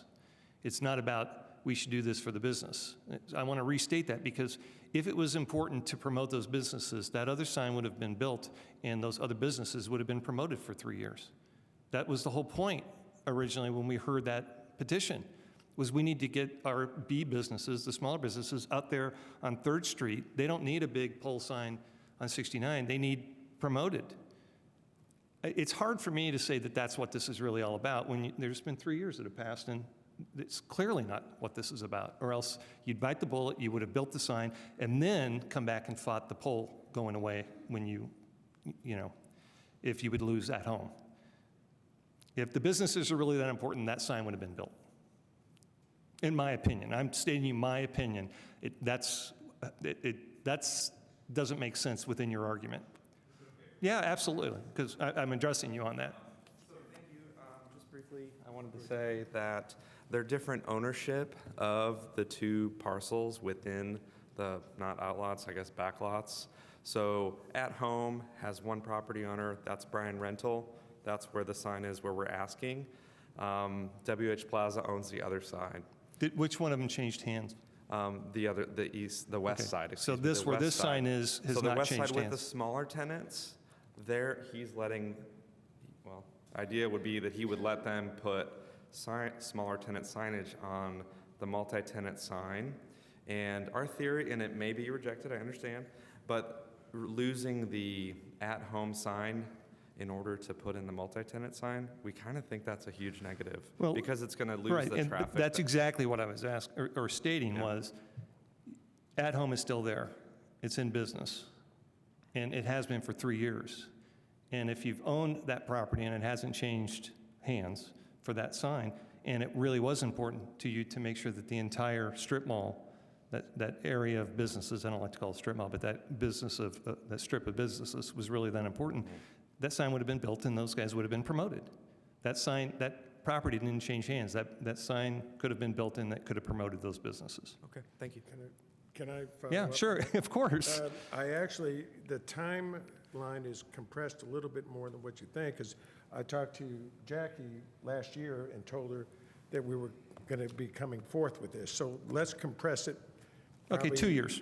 There you go. Sure, we can use 2 years. There you go. And That's then 24 months of no signage. Yeah, to Mr. Fernandez's point, he said, and to your point, and you said, well, why don't you come back when the at-home thing changes? Very reasonable to ask, okay? The simple answer is every time, I can't think of a time that it hasn't been the case, but every time I come to Eric and Jackie and say, here's what I want to do, they're going to recommend denial, denial, denial. So you got your back up against the wall already, and we got an 87,000 square foot building that I operate there, the at-home store, and it's risky business to put my faith and trust into Eric Grulick and Jackie Scannon. It would be. But let me ask you this, when we were working, risky you brought up earlier the idea of the action sports, and I think you were up The for what? denial. You brought up moments ago, the action sports issue, and I think Academy you were up sports, yeah. for denial on that, and I believe the board, the BZA, worked with you at length in order They to... did, and So- and when I told you about the timing issue that we had, and staff said that they thought I was making that up, I've got it in writing, you're welcome to see it, I did not make it up. We were this close to not getting that deal done, and they fought us tooth and nail. It's risky. Now, my alternative, just so you know, let's say it would have been denied, and let's say planning would have gotten their way and tried to stop the project and it didn't go through, okay?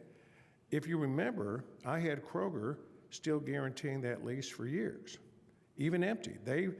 That was always leased, so I was always getting funded. That's a big difference between here and what we have But there. let's I go don't to have at-home. a At-home guarantee. is currently, at-home currently has a lease, and they're currently doing business. That's correct. All right, and I was just making a point of the comment you made about Jackie and whomever else you were talking to. Were saying no. I mean, they are giving you, my understanding is they're giving you the answers based on the UDO, and then you ask for a variance, you come to us, and we worked with you on that. And I'm saying the very same thing at this point for edification of whatever motion we come to, which is there's nothing to stop you from coming back. Even if they say no to you, you have the right to petition it and bring it before the Board of Zoning Appeals for the simple request of asking to maintain that pole sign. All right, so right now what we're talking about here with this at-home sign is you've had 2 years, practically, 3 years of time has changed. And my point is, if it was really that important for the businesses, that sign would have been built and they would have been promoted. So I don't buy that, and I don't buy the fact that there's no clutter. And I remember the meeting that we had, which was, we'll give you that for now, and we'll let you keep the pole sign for now. But when they leave, that sign goes. And that was all what we had agreed to, and now we're back here again discussing it. Yeah, because I told the neighbors, who I'm working with now, I can't live with that condition, so I will not move forward. It's me. It's So you not won't build the them. sign? Okay. It's not Well, them, That's it's between me. you guys. No, but I can't, it's too risky. It's, that big of a retail building, it's just too risky for me to put myself at the mercy of planning and mercy of BZA. It's just too risky. To be clear, do. the pole sign is more important to you than the small Third Street sign. We're here because we need both. For the vibrancy of the center, I've been in the retail development world for many, many years.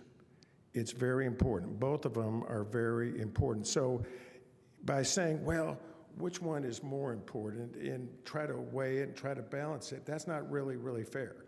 They're both important. So I don't want to give up one and say, oh yeah, let's sacrifice this to get this. It's not that case. Okay. Well, I've made my point, Retail which is is- if it was really both important, then the other sign would have been built 2 years ago. So that's my only point. So that's the comment. You've made your point clear. Okay. Thank you. Any other comments? Just briefly, I'm in agreement with Joe, and I think he's right. And I think that was part of when you guys came 2.5 years ago. You were advocating for the businesses. That was your standpoint. Then you should have put it up, and then you should come to us when that group is getting ready to leave, at home getting ready to leave. I mean, you can state risk. Every developer has some risk when it comes to going through planning as well. You guys are a bigger group. There's other groups that come through. They have their backs against the wall as well. But I feel like I'm backing Joe on this because I'm in agreement with him that I think the sign should have gone up. I was actually really shocked when I opened this and saw this again. It could have gone up, and then you would have had 2 years of advertising for those businesses, helping them out, which was really where you were arguing for. And then you could have come probably 5 years from now to deal with the at-home. So it's a little frustrating that we're back to this and that we're not really standing behind what I thought you guys were trying to do. Also, the UDO could change in 5 years. I mean, this whole idea of not being able to bring it back to BZA for this pole, that could change in 5 years. So that's a good point. So. Yeah, but at the time, just to clarify, when you proposed, or whoever proposed to add the condition, I don't know if you remember what I said at the time, but I believe it was something to the effect, I'd rather eat broken glass than to take down that pylon sign. It's just a bad situation. I don't want to get on my hands and knees and beg for that sign. And if you want to look one step further, just one thing more that I want Joe to consider, and Tim to consider, and everybody else to consider. Why am I here? I own the at-home store. I don't own the B stores. I'm sorry, say that again. I don't own the inline stores. I only have one store there, the at-home store. I've got plenty of signage. I own the property where the multi-tenant sign is now, and I can put, anything can happen, okay? But the vibrancy of the Whitehall Plaza Center is important for me. It's very important that they stay vibrant, they do well, and the tenants do well. So most of why we're here is for the benefit of his client, not me. Not me, just so you know. I just wanted you to consider that I'm actually trying to be the nice guy here, saying that it'll be put on my piece of property here for the benefit, for the most part, of his client's tenants. So I'm actually trying to be a good guy here. That's not always the case, but this time it is the case, okay? So I hope that kind of Oh, I would disagree. You're always quite nice. I'm always what? Quite nice. Quite nice. Quite nice, quite nice. Okay, I got it. A question from the board? So if, for the pole sign, just set that aside for a second. For the other sign to list the other businesses, if you were not awarded the pole sign, would you still have interest in the extension for the second sign? Meaning, or is this all or nothing? I'm trying to get on, if we gave you an extension to do the multi-business sign, how long would you need? Because 2 years seems very extravagant. It is. I let him. But you could give us 10 years, and if you keep that first condition, we're saying that multi-tenant sign won't get built because how important that pylon sign is. Okay, so I just want to repeat, so if you do not get the pole sign, you're refusing to put up another sign to promote businesses within the area. Is that correct? I think 6 months, I don't want to speak for Danny. I'm not 6 months. building it. I think any 6 months we would start as soon as we could, but it's all going to be contingent. 6 months, I think, is reasonable. It's a little tight, maybe 8 months. And that's only if you get condition 1. Yeah, without alleviating my risk of condition 1, it's not going up. The same thing that I said at the last BZA, it's not going up. And I want to compress Joe one more time. We're at 2 years now, or a little over 2, but there's a time limit, Gabriel might know, between when you have a BZA and when you can bring it back. I don't know what that is. So, in case of a denial, it's 6 months. okay, so now we're at less than 2 years. I just want to do a touche with you, okay? And I'm sorry, I have a third question. Can you elaborate on the lease terms with At Home? Is it renewal like 5 years, 7 years? Like when is the, I'm also think that this is, pardon? It's a confidential lease, but in my opinion, it wouldn't matter if it's very short or if it was very long. There's no reason for me to risk that pylon sign. We almost lost it because Eric and Jackie wouldn't give us a permit for At Home until because he said the pylon sign, and he's here, he can correct me if he thinks I'm wrong. He said, we're not allowed to have that, and he wants that out. And he said some other things that I didn't think, you're right, no, but. You answer the lease question. No, but our permit, that goes back to what you were saying, come back to you. Well, all of a sudden we have a tenant, which we did. All of a sudden we say, here, we want to build this. And all of a sudden planning says, even though it's there, and we had the right to have that sign, If that sign doesn't come down, you are not getting a building permit. That's risky. Okay. That is risky as it could be. Okay. And John? that happened. So he can, We got it. the John? record shows that. I just need a clarifying question then on the code.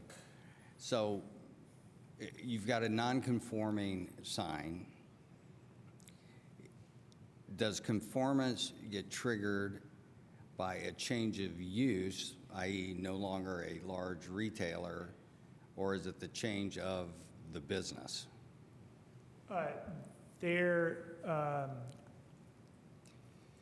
Changing the business does not affect, changing what's on the sign do not affect, do not require it to come into conformance at all. So absent the condition that was adopted in 2022. I think you're answering my question. So if At Home went away tomorrow and it was replaced by Acme Retail, they don't have to get rid of the pole sign?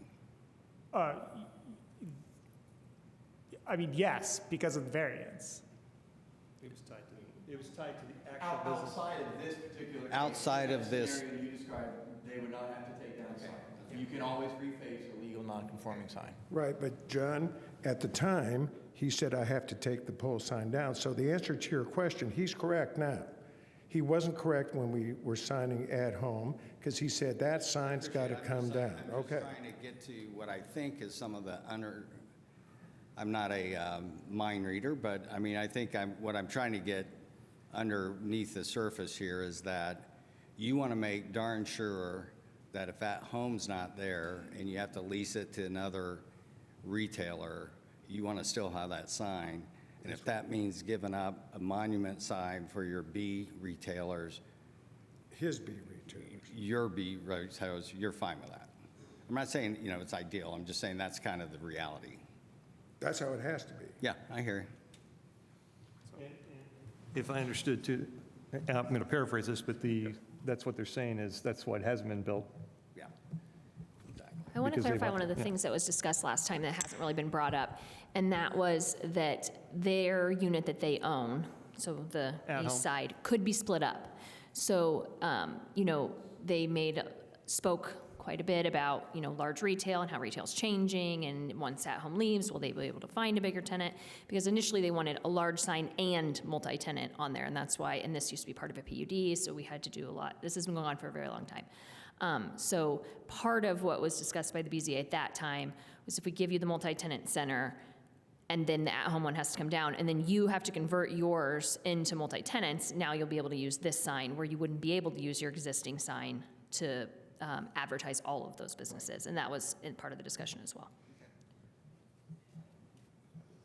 All right, so, no, not unless a question is posed and the question's been asked and answered. Thank you. That we're past, questions come here to there. Sorry, I'm sorry, that's just where we are in the process right now, sorry.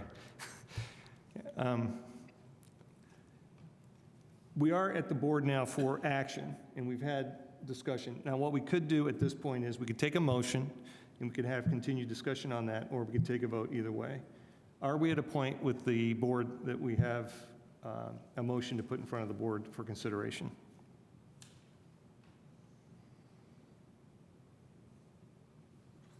Sure.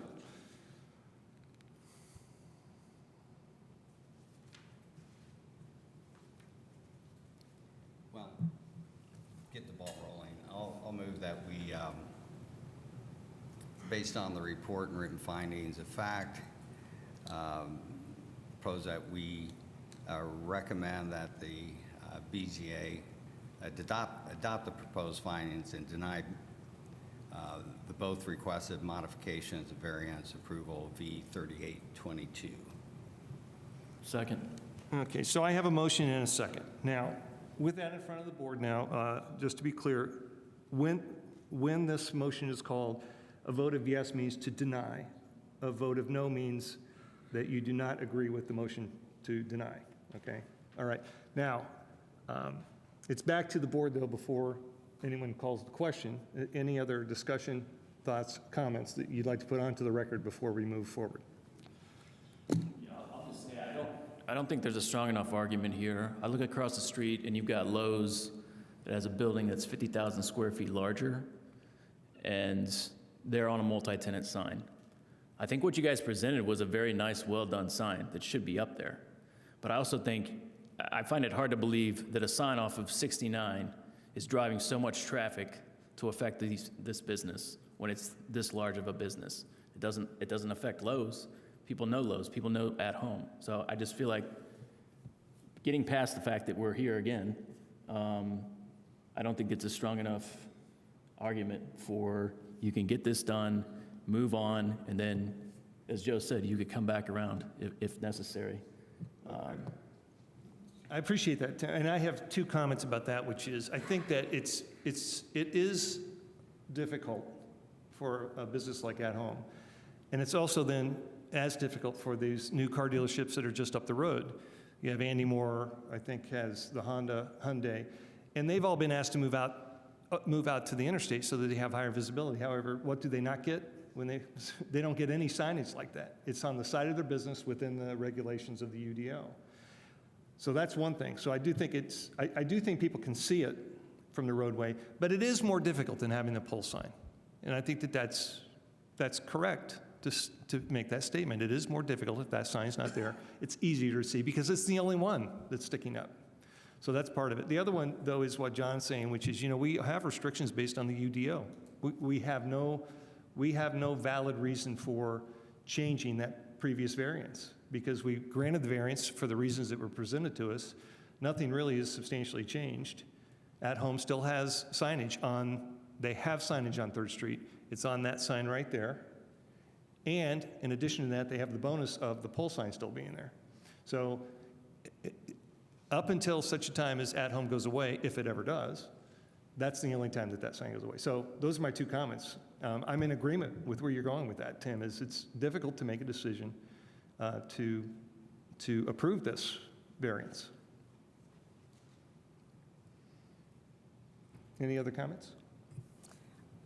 I would put the comment that if a short extension is needed, if there is interest in putting the multi-tenant sign up, that I would be willing to give a slight extension, but it doesn't sound like that's the case. But they can't put the sign up. All they have to do is get their sign permit and then build it. So Correct. the extension will not change that fact. And 3 years was a long time, or 2, or a year and a half. All of those were plenty of time.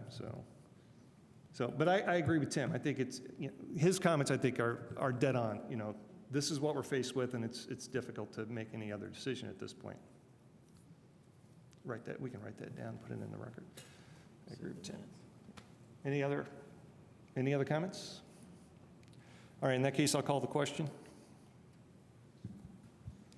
Ballard, Yes. Fernandez, Yes. Kasinko, Yes. Throckmorton. Yes. It's a 4-0 denial of the request.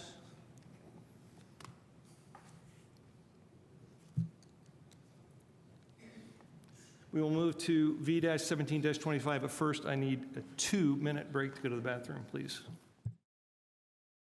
And we're back. Thank you for that brief, less than brief break. John's always right. All right, it's time for V-17-25. Eric, I can have a staff report, please. Thank you. This is a request for Cornerstone Church for a property at 2655 South Adams Street.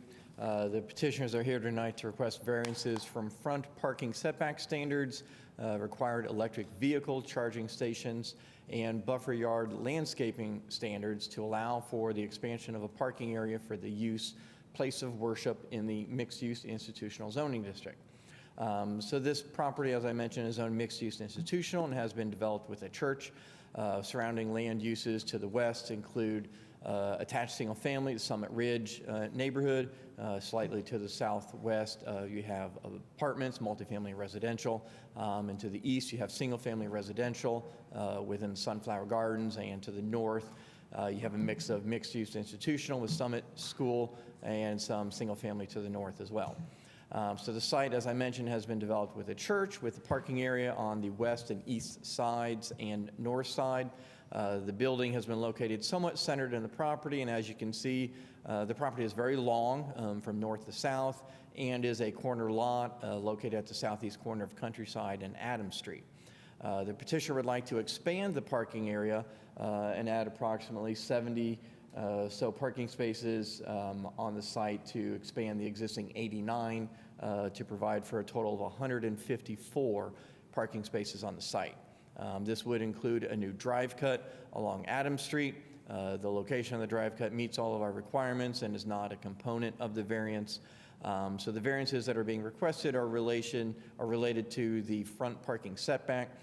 So the UDO does not allow parking within 20 feet at the front of the building. As I mentioned, with the location of the building and on a corner lot, no parking would be allowed on the north side of the building since that is between the building and Countryside Lane.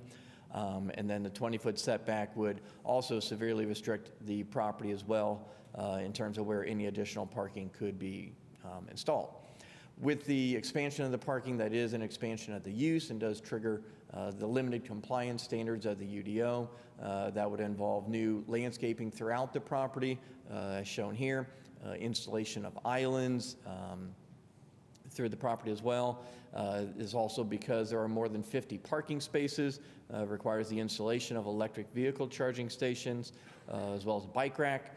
And then also a buffer yard is required to the east, since this use here is mixed-use institutional, or the zoning is mixed-use institutional, and the zoning to the east is single-family residential. So a type 3 buffer yard is required along the entire east property line.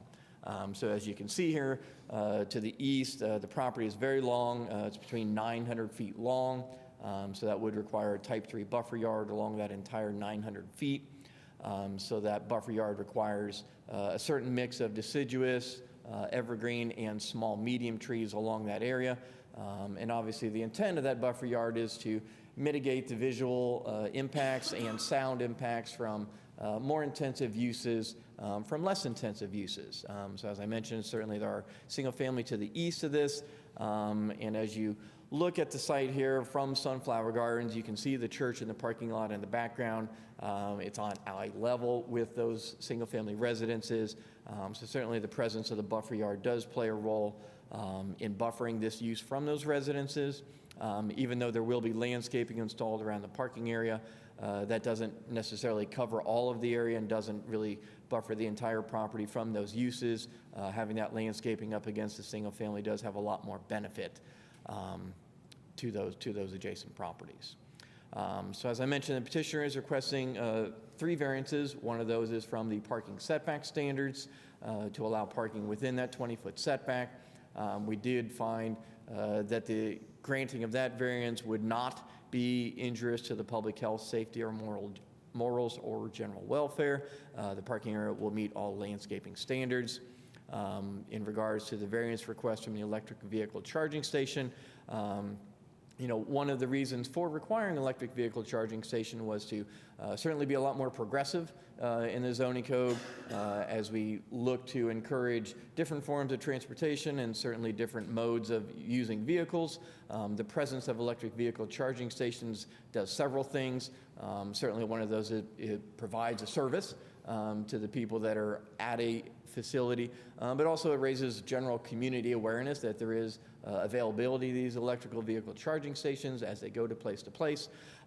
So we did find that there would be injury to the public health or safety or morals or general welfare because this particular requirement was put in very specifically to help improve the community as a whole. So requiring these around the community as they're required does have a lot of benefit. In regards to the buffer yard landscaping, we did not find that the granting of the variance to not require that would be injurious. However, the installation of the buffer yard certainly does benefit the adjacent neighbors, but would not benefit or negatively harm any safety or morals as they stand. In regards to the parking setback, while we did not find any adverse impacts as a result of the granting of the variance, the substantial amount of landscaping helps mitigate and buffer that. I should note, though, that we did receive one letter of opposition from an adjacent neighbor that's in your packet, and then after the packet went out, I received another letter and phone call from an adjacent neighbor, again in Summit Ridge, who were not supportive of the variance to have more parking in the front, as that would be visually impacting and visible from their properties across the street. We did not find any negative impacts on the granting of the variance for the electric vehicle charging stations on the use and value of adjacent to the area.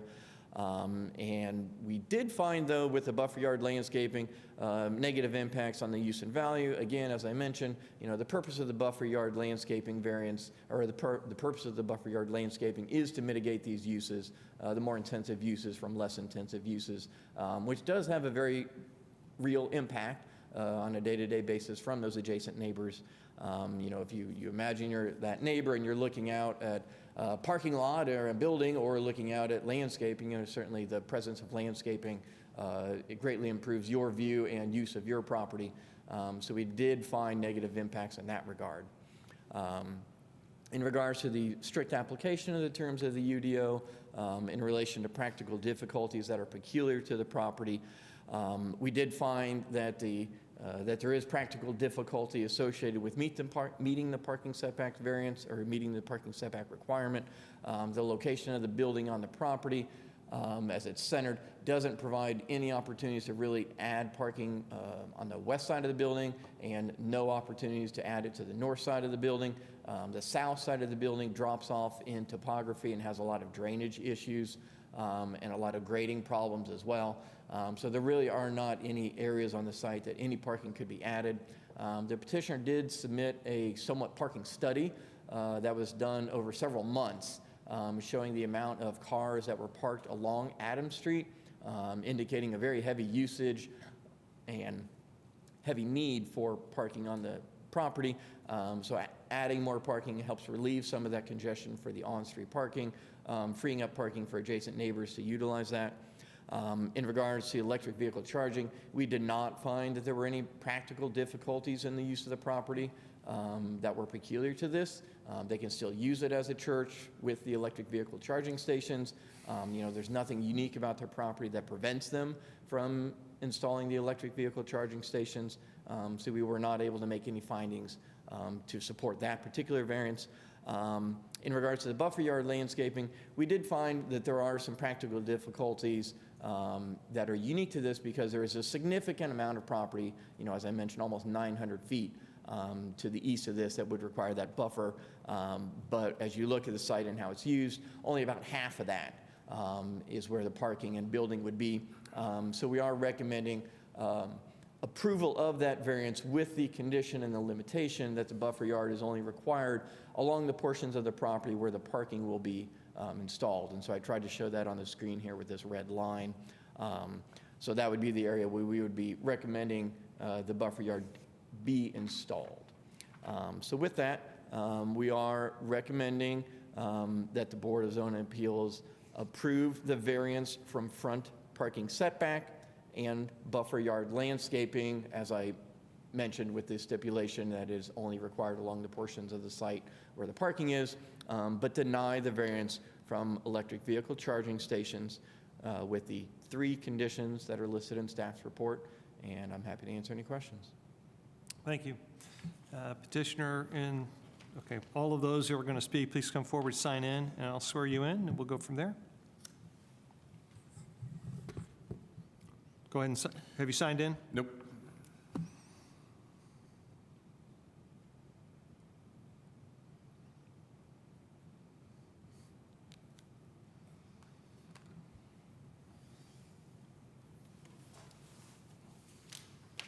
And then go ahead and state your first and last name. Daniel Butler. And Daniel, do you affirm that the testimony you're about to give is the truth, the whole truth, and nothing but the truth? I do. Okay, thank you. I'll go ahead and swear in your partner here.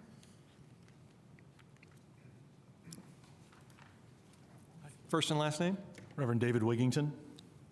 Reverend David? David Wigington. Okay. David, do you affirm that the testimony you're about to give is the truth, the whole truth, and nothing but the truth? I do. And remember, you speak as a pastor. Thank you. Yes, All right. sir. You have 20 minutes, and again, I want to reiterate, what you don't use now will be reserved for later before the board takes action, okay? All right. You'll get 2 opportunities, 20 minutes total. Well, thank you very much. I know it's a late night for you, and I appreciate hearing us. Daniel Butt with Bynum Fanning Associates. I'm a registered civil engineer here in the state of Indiana. Along with me, David Wigington, pastor, and represents leadership at Cornerstone Church. We've met a few times with the city staff and met with the church about just the need for this, and the church is growing, and well, the need's been there for quite some time, really. And as you saw, they did a parking study. So we're not asking for any parking that is not allowed by code. So we're not asking for additional parking. That's not one of the variances that we're asking for tonight. So everything that the UDO allows right now, we're just need for our site, so we're asking for that. Then the question becomes, this triggers a limited compliance plan through the city's code. And so that doesn't cause you to bring everything that's necessary if you were to build it by right today, but you have to, it triggers different requirements per the code. And so we want to obey as many of those as we can. So the 3 variances that are before you tonight, just make it happen, make it work for us. And I'm just, you probably read the letter, everything that the case that we're making for these variances. But let me just give you a little more information of why we need these. And let me focus mainly on the landscape buffer and the EV parking spots. We are in agreement with staff that the buffer yard on the east side is, that they're recommending approval on that. I would just ask for one tweak, that the landscape, can you bring up the landscape plan, Eric? Would that be all right?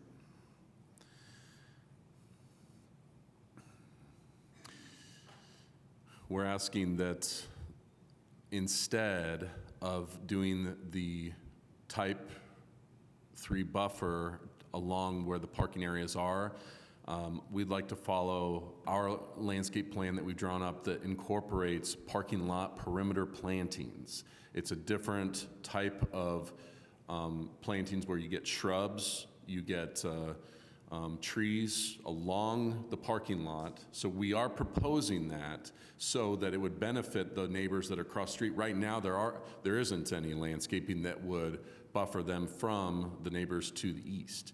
And so we're not going to leave that undone, but we are asking not to do any buffer yard because we feel like what we've proposed is a better solution. The shrubs give, that are under the UDO give headlight protection so that it wouldn't shine in windows, and then you also get the trees that are along there. The buffer yard in this particular case, especially if we're going to put them down in the drainage area, would inhibit the flow that's going through there. That drainage way that's between the properties is taking on flow from the east, the north, and this property. So we don't want to inhibit that, so we're giving you an alternative solution so that condition number 2, we'd like to put in the parking lot perimeter as we're showing instead of that, if that makes sense, though. EV charging stations.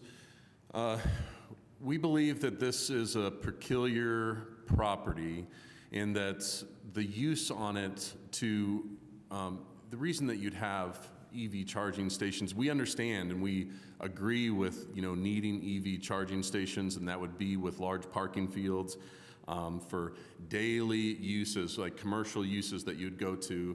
A church use is being lumped into a commercial use, and it is different by nature. One difference by nature that a church is people aren't coming and going normally on a daily basis, that it's for weekends.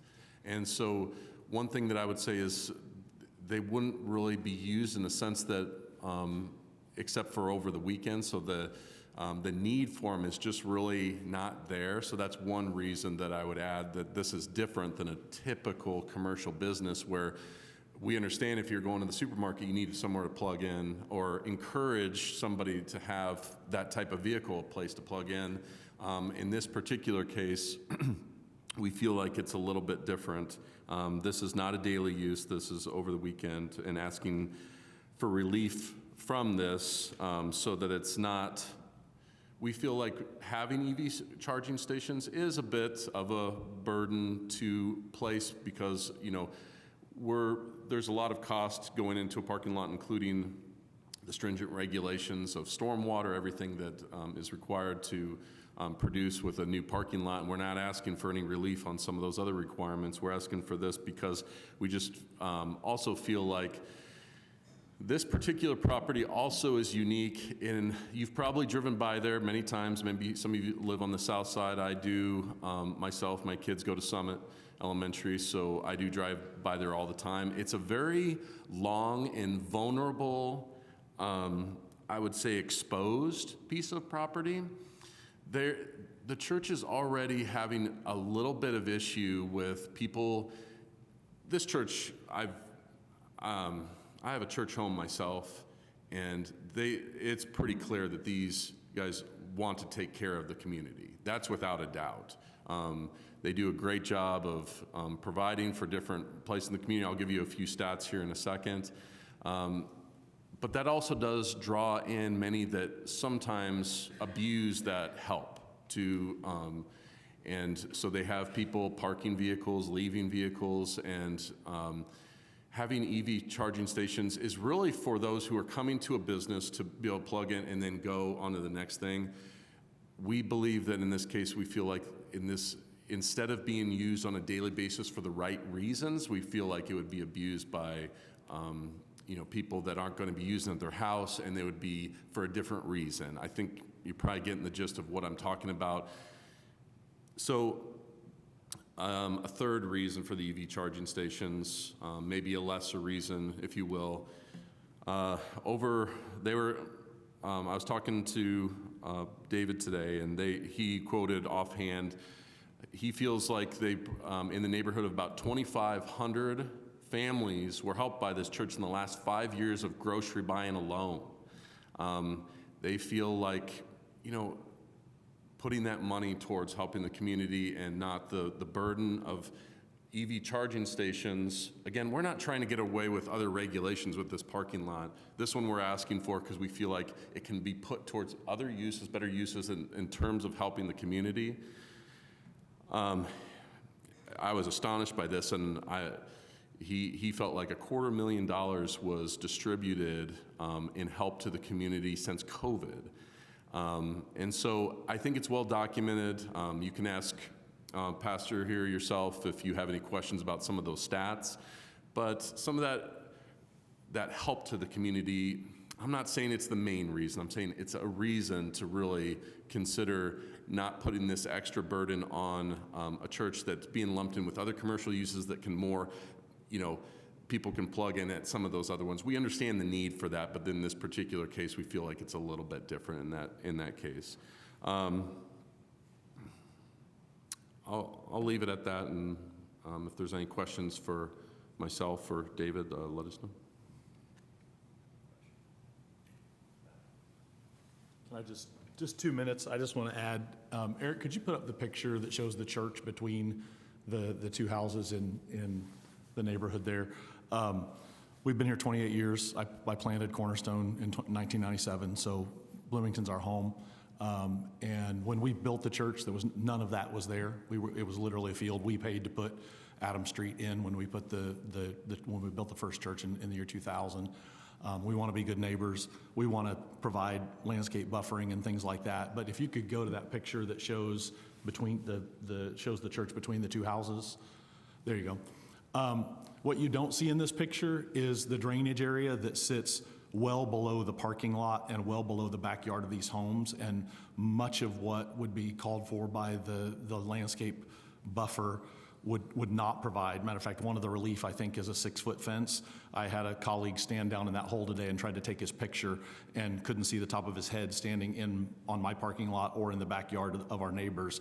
So a 6-foot fence wouldn't provide any sort of relief. It would be years and years and years before trees would be tall enough to provide. But you can see right there, if we plant the kind of landscape buffering that we're proposing, it would immediately provide relief for the neighbors who are looking at the back of that parking lot. You would be able to see what we're going to plant in the proposal because it's right on the edge of the parking lot, and plantings down in that valley, not only do I believe it'd create significant drainage issues long-term, it wouldn't do what the ordinance proposes that it does because of the uniqueness of our property.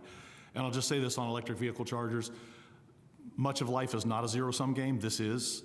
We don't have extra money to do these things, and so any money that we put into EV chargers or into paying for people coming and charging their cars is literally money that's taken away from feeding local families and helping to provide shelter for the unhoused and helping to provide for unwed moms and things like that. And I'm not trying to be dramatic. It's just this is a zero-sum game. We don't have another pocket that we pull these things from. So if we have to put in EV chargers and we have to pay long-term to pay for the electricity of those, it will have an impact. And again, we try to be a good neighbor. We try to be good stewards. Not saying this to brag. This is on the front page of the Herald Times when they still printed the Herald Times. I don't know if they do or not, but during COVID, we literally converted our sanctuary into a distribution center for groceries. We distributed over $150,000 worth of groceries to our neighbors during COVID who were hurting at that time. We've done the same thing one other time since then. We have an ongoing pantry that provides for our neighborhood that our neighbors help add food to, and it's just an open thing where people serve themselves, and every week people are being served by our church. And so we want to be good neighbors. We want the property to look nice. We don't want, the neighbors who are concerned about looking over. Right now they have green space. I believe I talked to the lady who sent a letter for the packet. She came to church on Sunday to talk to me. She was very kind. She actually has some concerns about the EV chargers and the people that might drive in and park and leave their cars. And I do too, because we background check every person who comes into our building to work with our kids. Our building's open during the week. So if somebody parks there and decides to wander through our building, I don't know who's in our building. And I have concerns about liability. Because do I just start locking my building so people don't go in and use the bathroom? Or are children in our building being exposed to people that we don't know what their background is, those kinds of things. So I have concerns about those things as well. But just generally, thank you for your time. I know it's a late night. Thank you for hearing us, and we're open to any questions you have. Thank you. To the board for questions of either the staff or the petitioner. John? Just two questions. One is, what is the estimated cost of each of these electric vehicle charging stations? He's done some more recent research on that. As our firm, we've also done a little bit of research. You can go cheap, or you can go some of the better ones who hold, like superchargers, that some of the others offer. But I think he's done a little more current research, so I'll let him answer that. Yeah.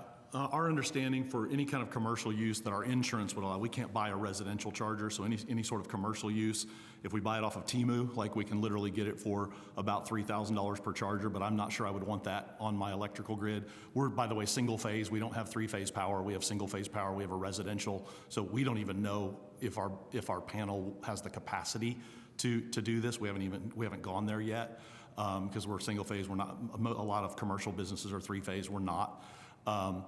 All the way up to a good commercial charger that's not going to blow up, about $10,000 a piece for the good ones. So it can be $50,000 to $60,000. So it's significant. Then I just wanted to ask a question. I think it's for you, Daniel. Is on the buffer line type 3, what's the distinction between what you would prefer? Is there an alternative to type 3? Is it type something else, or? Yeah, so this is the heaviest buffer yard in the code right now, and it's 9 trees for every 20 feet. And so we believe that a better alternative that the code talks about in terms of shielding headlights and shielding cars from adjacent properties is what we're proposing is a full landscape perimeter planting plan. And then you get shrubs with that it's a little more dense. It almost will create a kind of hedge, row, rather than trees, planting 9 every 20 feet is more for the outskirts of your property. And in this case, we don't feel like it makes sense because of the uniqueness of this property. You have the drainage mixed with that's real low down there. So we want to move those up towards our plan that has them right against the parking lot. And so then it would shield them in that way and then keep the drainage way open. Does that answer your question? I think I talked. Yeah, it does. Thank you. Anyone else? So John touched on the buffer question. I want to revisit. Let me start with the city. I will come back to you, Reverend, because it has to do with the chargers again. Let's just go back there. They can put a 6 kilowatt charger, right? That meets, do you have a minimum requirement of power? No. So 6 kilowatts typically the smallest that goes in, takes like forever to charge a car. But they could put that in. Do you have, as a city, any idea what that would cost? No, Okay. we don't. We have not got into the Okay. cost or So how Reverend, much did you, power. did you see a cost on the actual 6 kilowatt small charger? I'll be completely honest, I don't remember what the kilowatt was. I just know that the cheapest ones were all marked for residential use only. And Right, so I don't know what that means as far as if there are commercial 6 kilowatt chargers. I also don't know, a little broadening of your question, I don't know that I want to put a slow charger in that causes people to leave their cars for longer. I So understand that, That's right. sort of a concern as well, so. Well, the reason I ask is because of there's a couple issues. I do want to just explore this a little bit, so Sure. make sure before we make a decision. But, so there are commercial 6 kilowatt chargers. They are the smaller Okay. ones, and essentially you'd have to probably be plugged in all night, and you would get a certain percentage. You would never refill the car. Sure. I don't know if you did a survey or anything. Did you happen to look and see where we lack chargers in the city of Bloomington? No, all I know is I think what sets our property apart is it's in a residential area. Yeah. It's not a commercial area, like if you were saying, hey, At Home needs to put in chargers, I'd get it. Like, we're in a residential area, we're not a place where people park and then go have lunch, for example, or park and go shop. Yeah. It's like literally, we're in the middle of a bunch of There's residences. one station in the southwest area, and that's down by the Kroger, down on the south side. Your area on Tap Road is, in that whole area, that whole region on the west side, it has no chargers at all. Sure. So I do understand what the city's trying to do, which is when you have these larger spaces. I also have done a little research on this, and I do know that charging a car is a little different than pulling into a gas station. All right, you do have to make sure you can go from station to station because we lack we lack the infrastructure so that charging stations are closer. So I do know that there are folks who would sometimes be quite grateful that the church would have a charging station there because they need it in order to get from station to station.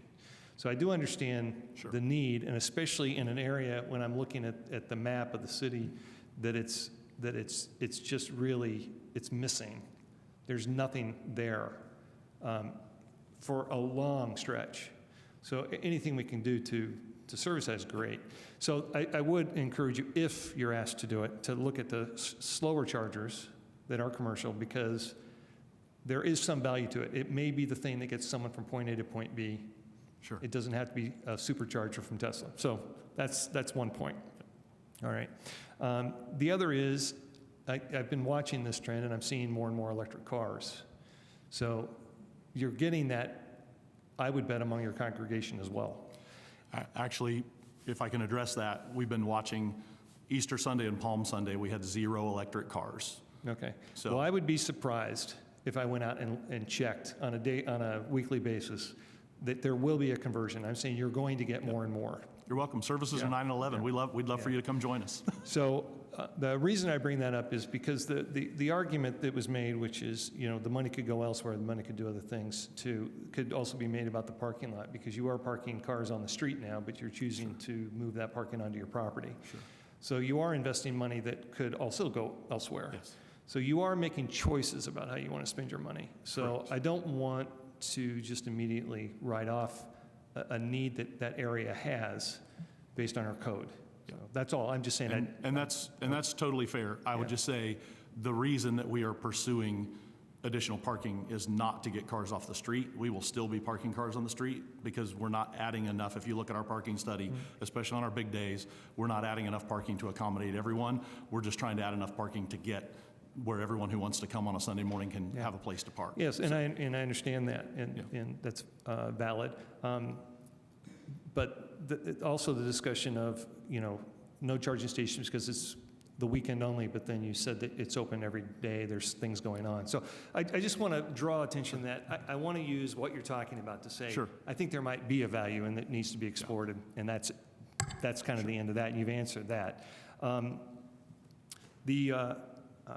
The other part about the buffer, I don't have an example to look at to see like what the two would look like, so I'm not really sure how to evaluate on my end what the difference is between what the city's, what it would actually look like. Do you know any place where we could see that? I mean, you're describing it, but I'm just trying to. This would be more Daniel's Yeah. area than mine. Is there any imagery that you can show us of what that buffer would look like that you're asking us to consider? You're saying the one that we're suggesting? Yes, yeah. Yeah, that's a typical one that you would see around most new parking lots now to make sure that there's no, you can't see the cars, you can't see the parking, and that would be, again, up near where the parking lot is now, so that you'd be seeing landscaping. Right now, the neighbors just see the parking Yeah, you're talking lots. about like shrubbery and tree. I was just wondering if you had any visual representation, because I'm trying to imagine. Yeah, I don't have any visuals from properties that have installed, they're too new for like street view or something like that. So I don't have any like on the ground, but the petitioner's landscape plan basically reflects just like what code requires in terms of number of shrubs and trees based on the 154 parking spaces. So the buffer yard provides more trees that are taller. There's not really a shrub requirement for the buffer yard. There are small trees and medium and large, but they grow and they hide the area over a longer term. Would the city have any objection to making that change? To the petitioner's suggestion? Well, so our concern would be that it doesn't do anything for the areas that are immediately adjacent to that. It puts landscaping immediately adjacent to their property and their parking area, but it doesn't put that adjacent to the single-family residences that would impact their view more.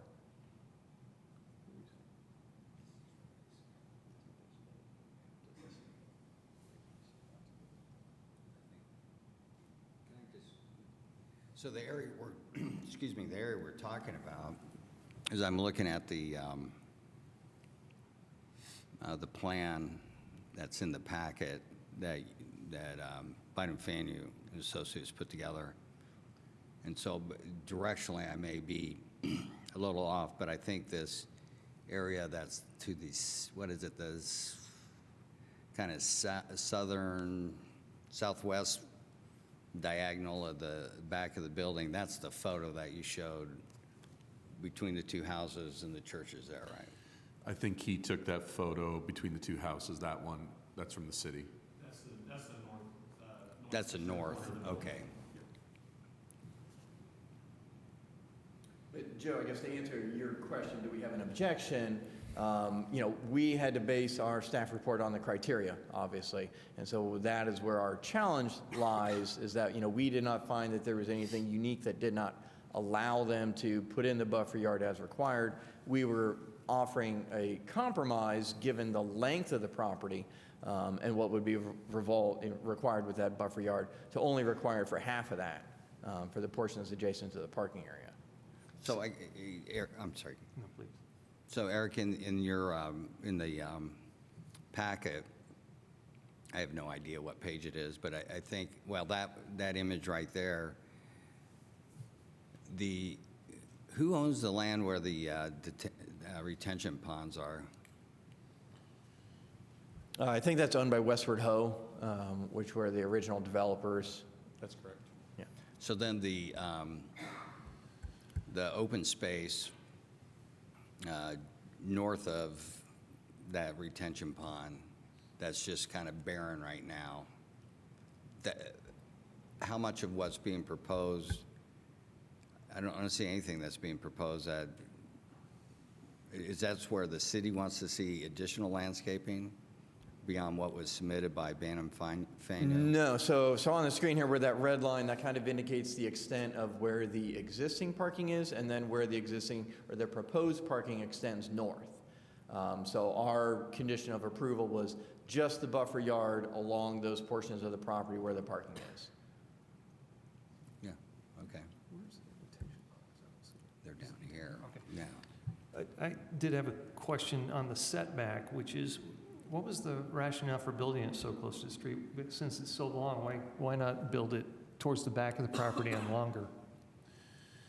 Yeah, so we studied the entire property and chose the best possible place that would connect the current parking lot and provide it closest to the doors. There was a need, especially for an older crowd, to not have parking down the street. So we're connecting the existing parking lot to it, but also it's the best place to hide the parking. That was the reason for one of my photos in the packet, is that when you're driving along Adams, it would be below Adams Street. And then if you put it on the south side, it would be exposed. You'd be able to see it more. So after study, felt like the best possible place to, for all parties and for the general public. Yeah, I was looking at that northeastern section there between the existing parking lot and the tree on the north part. I just wondered why that wasn't expanded there, and that way you didn't run into the setback. Because I do think the city's been trying to stay away from pushing parking out to the street, so. But Eric, you're saying the city is okay with that? Okay with the parking setback Yeah. variance? Yes, so we are supporting the parking setback variance. And you said that because why? Because it is in Because variance there were from- several factors here. One was the corner location. So they Okay. could not do anything on the north side of the building because you've got countryside to the north of this. You've got the topography drop off to the east of this that doesn't really allow that to be utilized. And then again, to the south, you've got a topography change and drainage issue. So, Okay. where the petitioner was choosing to put it to parking was the only really available spot. And as I've mentioned, they're not requesting variances from parking numbers. Right. So they're within that allowance. Okay, that's what I wanted to clarify. I believe that was all said in the presentation, but I just want to make sure that's really clear. Yes. Because that is something that people will look at. Yep. And why so close to the street. So that's helpful, thank you.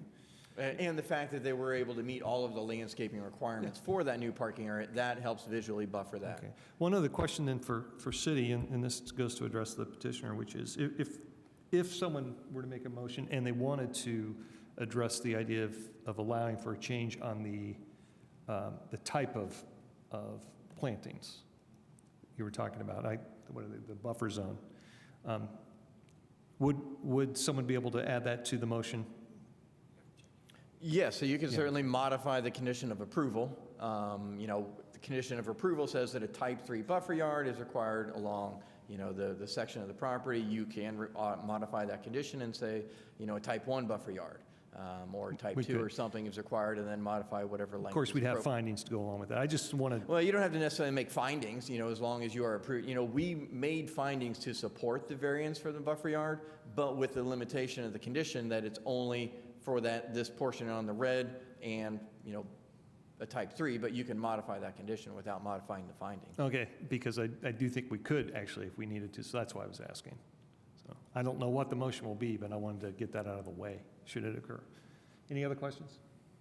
Just real quick, I think coming back to the EV stations, and I totally agree with what Joe's saying, we need more of them, obviously, but I guess to staff and Eric, is this something that considering that it is a residential neighborhood, that's the thing about it, are we encouraging, I think there's a fine balance with this, maybe putting a couple in, because then we have some, but also, is the city encouraging, if things like this continue to evolve in residential neighborhoods, are we going to encourage EV stations? Because I think there's an oddity to that. If you have people just cruising through a neighborhood to plug in overnight, is the city considering that as a factor? Yeah, so, I'm always careful with the word encouraging. So the UDO requires them when you have parking lots over 50 spaces.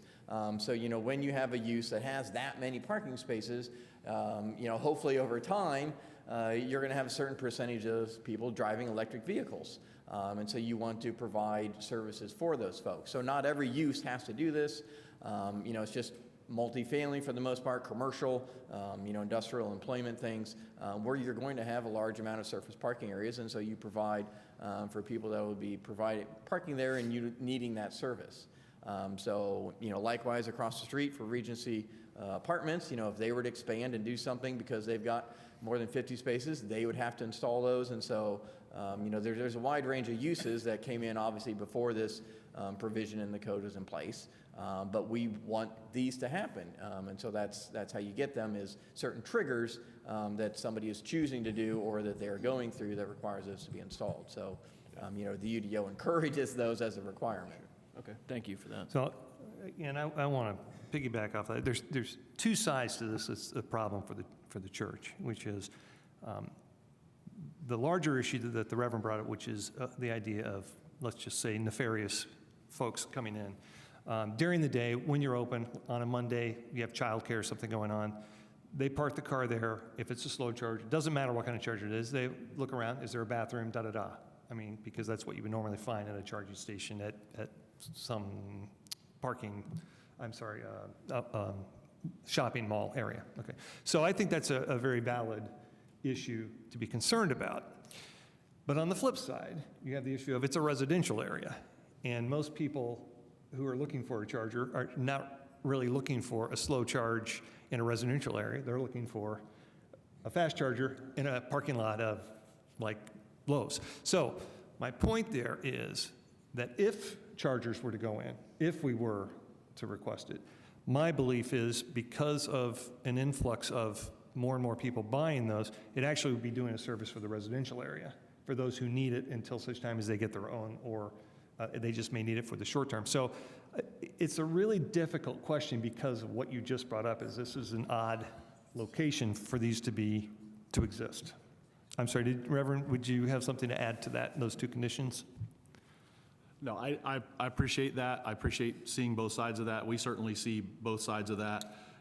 As a guy who has to pay the insurance on the property, the liability is one of my biggest concerns, and also a guy who have 4 grandkids who are in there on Tuesday nights because their parents have small group, and so I'm concerned about people wandering around the building and those kinds of things, and I certainly don't expect that anybody other than me is going to be liable for anything that happens. So that's a serious concern for us, and we've stated that, so I appreciate that. How many are we asking for, 3 or 6 electric chargers?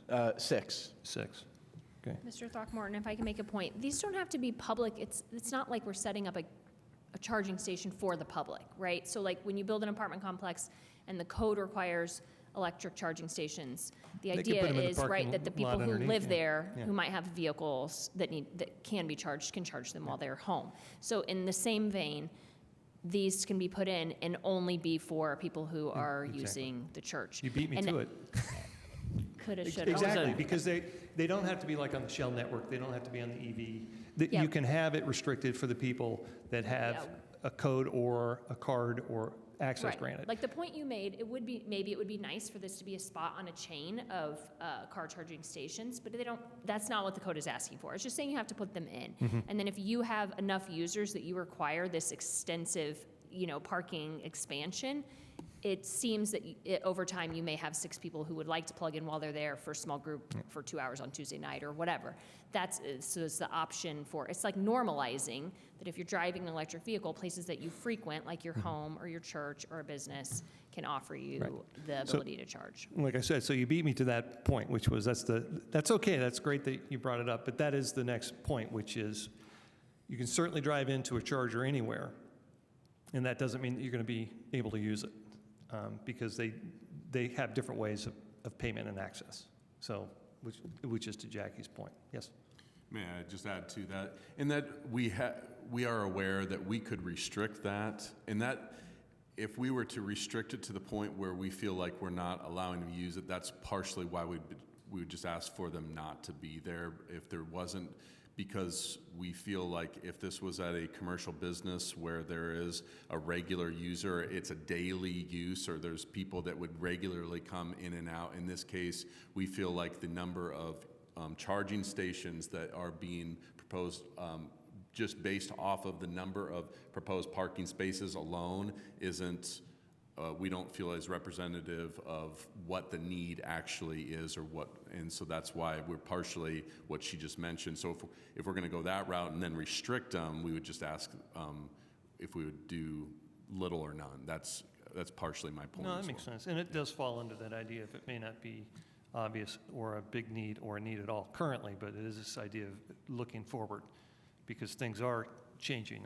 I'm seeing it, and that's why I'm taking the time to discuss it, is that, even a church with these valid arguments, they have to realize that their congregation will be changing along those lines as well. The statistics just indicate it. So I'm just trying to balance that.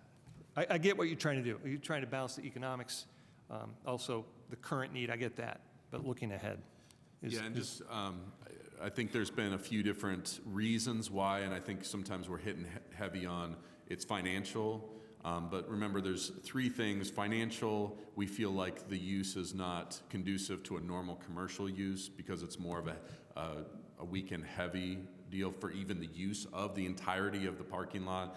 And then also just the intent of what they will actually be used for, where normal people would say, let's go and plug in as we're going to a business or going inside. In this case, we feel that it may be used in a act of just neighbors coming around and not really being too interested in the business per se, but just kind of coming from the neighborhood and inviting more people in that maybe would abuse that. So we feel like there's three reasons. Just right. I understand, and I think we've hit all those. So thank you for that. At this point, though, let's go to the public for comment, and then we'll still remember we have time still for you at the end. Is anyone here in the public who'd like to speak? If so, all of those that are interested, please come over towards the podium, sign in, and then we'll take it one at a time. Each of you will have 5 minutes to talk. And also, if you could ask online, if anyone's online would like to get in the queue, would be nice. Give me and go ahead and hand the sheet back so he can sign in while you're talking. And give me your first and last name. Derek Britt. Derek, do you affirm that the testimony you're about to give is the truth, the whole truth, and nothing but the truth? Yes. Go ahead, you have 5 minutes, please. Thank you. I live actually in the neighborhood near the church. I'm about a 5-minute walk away from the church. I'm a parent of two. I have two boys that are 11 and 8, and they've lived in that neighborhood their whole lives. So I have a little bit of context on some of those issues.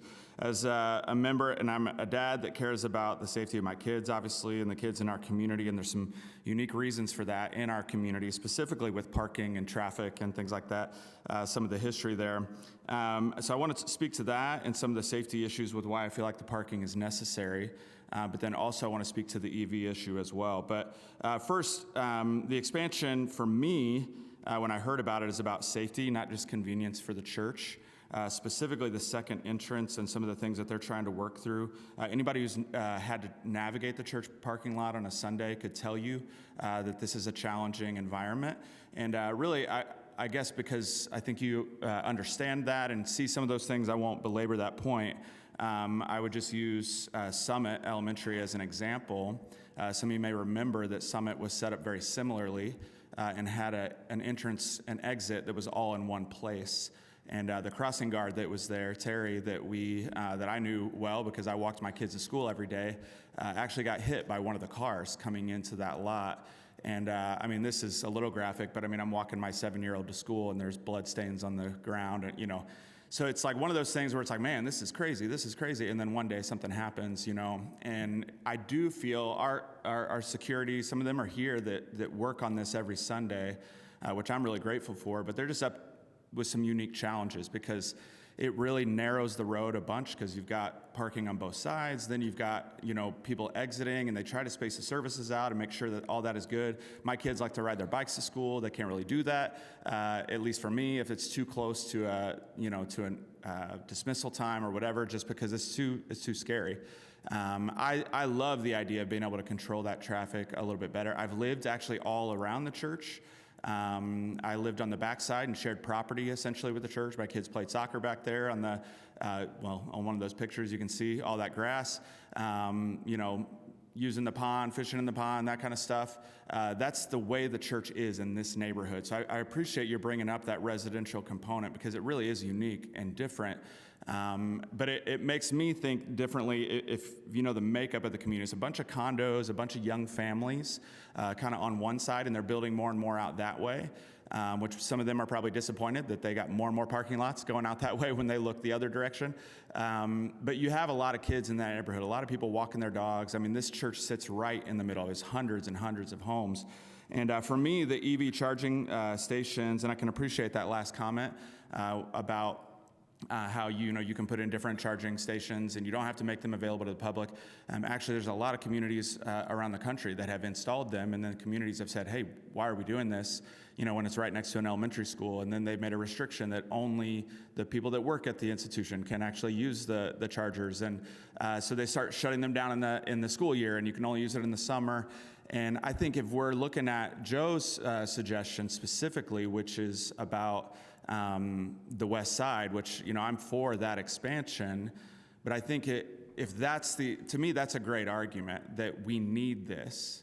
I don't know if it's a great argument, this is my opinion, to have, 6 chargers there just in case somebody wants to use them. I don't know if that's like the intent here. I think the intent of the code is that we're expanding this for public use.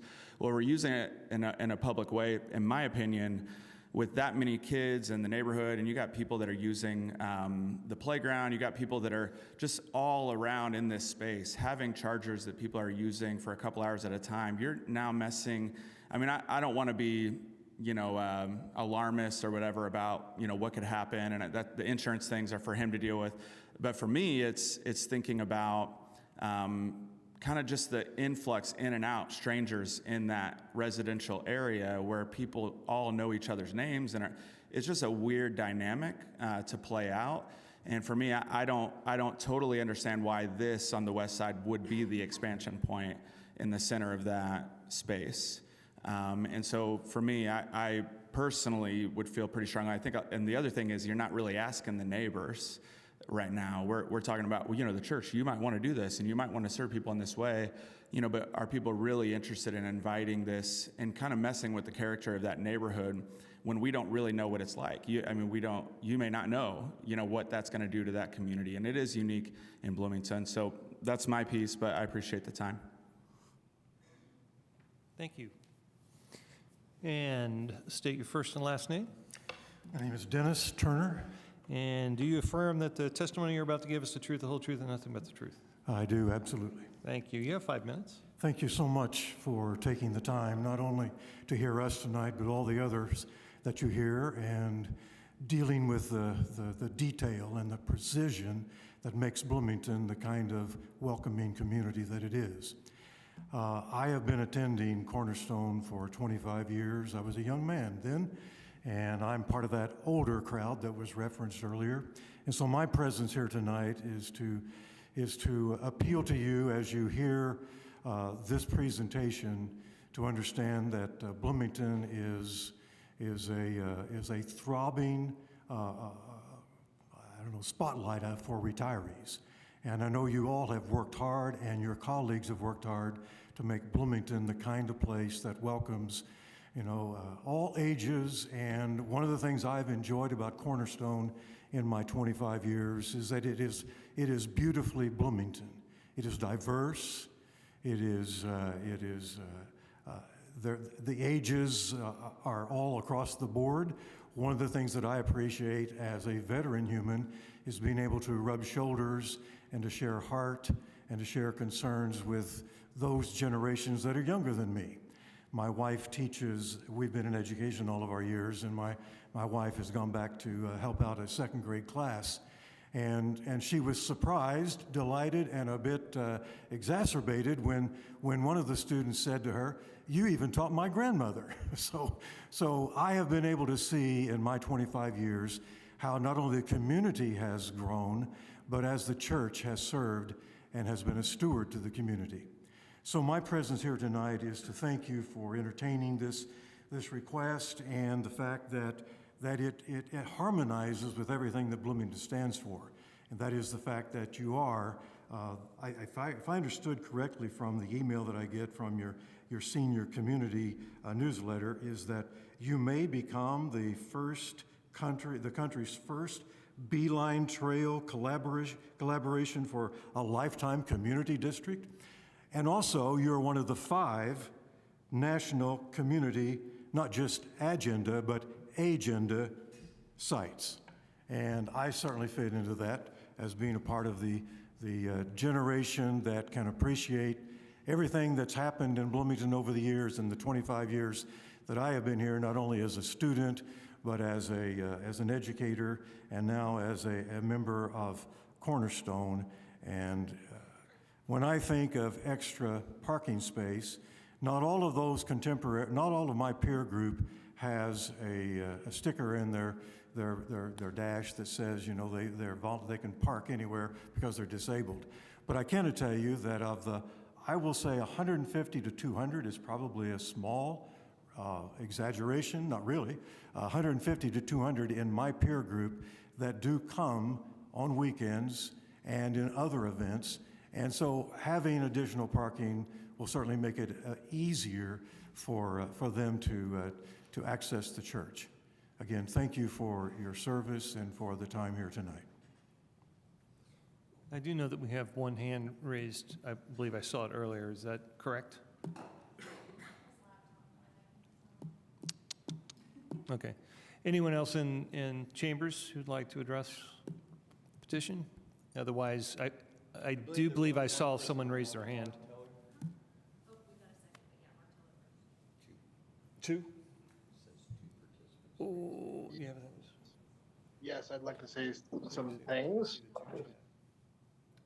Mark Kelly, you can go ahead and you're unmuted. All right, thank you very much. My name is Mark Teller. I live at 2583 South Addison. Okay, and Mark, hold on. Yeah. Do you affirm that the testimony you're about to give is the truth, the whole truth, and nothing but the truth? Yes. You have 5 minutes. Thank you. As I was saying, I live across Adams Street. My front door overlooks what will be the parking lot, and right in front of me will be the entrance. To say that my family is against this is an understatement. I've never heard a church so disparagingly refer to strangers. I'm shocked and appalled, to be honest, about that. People needing a charge on their cars aren't criminals. So that first. Second off, I just want to, apparently I have to justify myself. Sorry, I got my daughter on my lap. I am a founding board member of the Bloomington Homeless Coalition. My wife, who owns the house, works at Shalom Center. If you guys want to play the righteous game, we have you beat. She runs the homeless shelter here in town. So if you guys want to play the righteous game, it's on both sides. We're all righteous here, okay? A lot of stuff was said that kind of hints to why I'm against all of this. Church use is different by nature was a phrase that was used earlier, used only on weekends. So this is a temporary problem that they are proposing permanent solutions for that affect all of us around. They want to provide for the community, but they don't want to provide electricity for EVs for the community. They want to be good neighbors. None of this was run by us. We bought this house because of the green space, possible loss of, that plus we park on Adams Street. That's where we have to put our cars. And if I'm not able to park on Adams Street, what am I going to do? Start walking to work? When people start pulling out of this parking lot and hit my car because it's right there, it's going to be an issue. I see nothing but issues here. They say that they did a parking study. I'd be very interested to find out when that study was done, because when it was around Easter, it's skewed. A lot of people go around Easter. It's just like after New Year's, you see a lot of people jogging for a week. It's not that bad.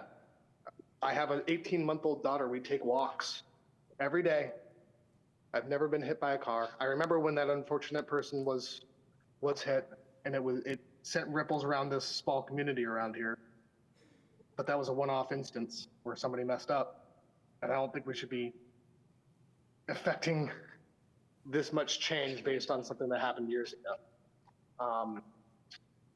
It's congested on Monday through Friday, right before school starts and right after school ends, but it's not, there's parking on the street for Sundays, and it works.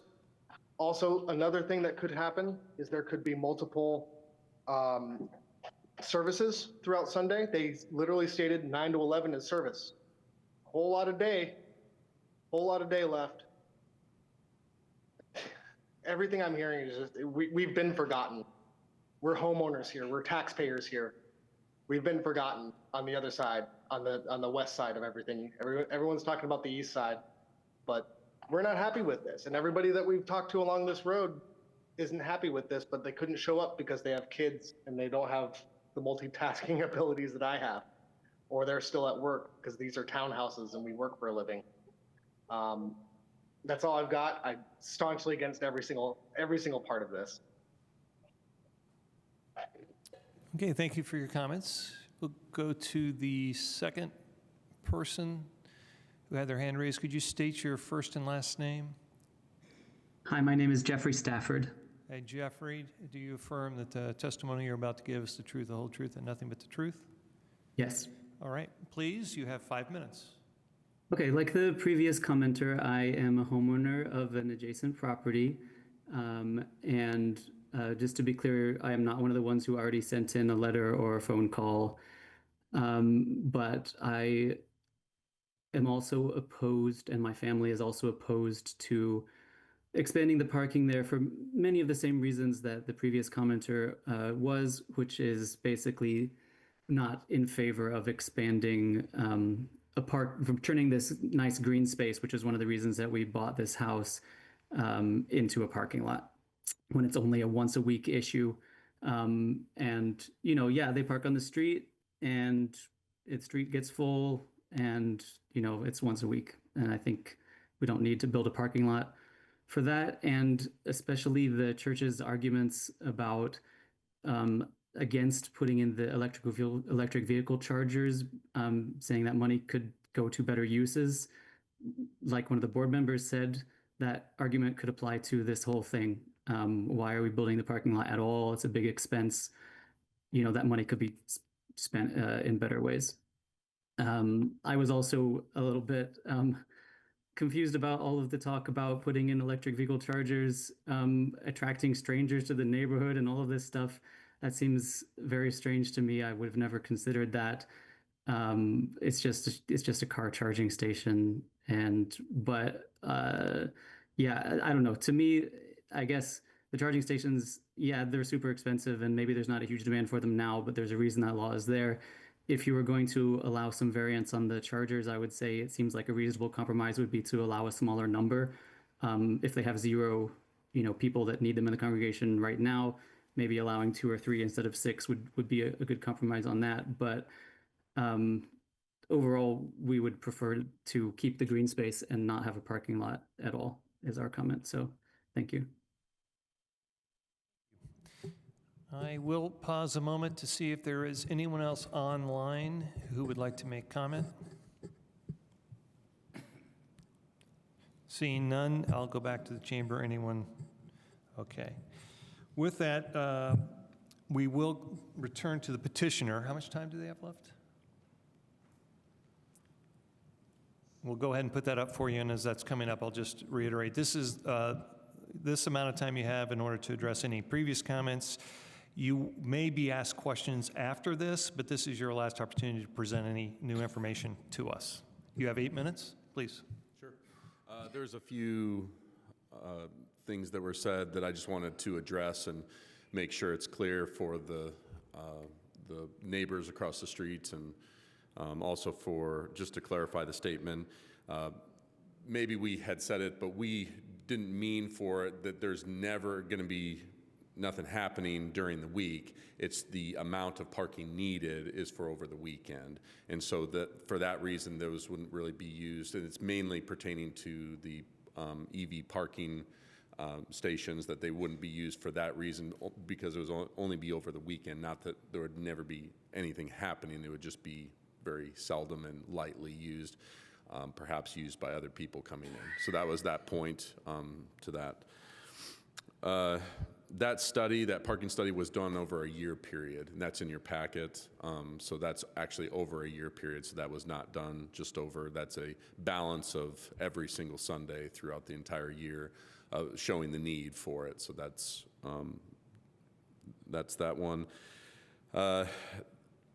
Again, the placement of the actual parking was in conjunction to create the most compact area possible and not to disturb as little amount of green area. We do understand that, people look out upon this property, especially the townhouses directly to the west. So we understand, so a good half of that is still being kept. We're not disturbing all of that. We're not there's mature trees up there to the north that directly across from that, the west side. So if you pull up the map again, you can see that. And that's part of the reason that we chose, again, after study of this placement, so that it's the placement is least amount of invasive that you can see, but also the most compact area to get in the amount of parking spaces that are allowed under the code. So that, again, just to address, we understand that there's a little bit of green area being taken, but when we put it in conjunction with the parking that's there now,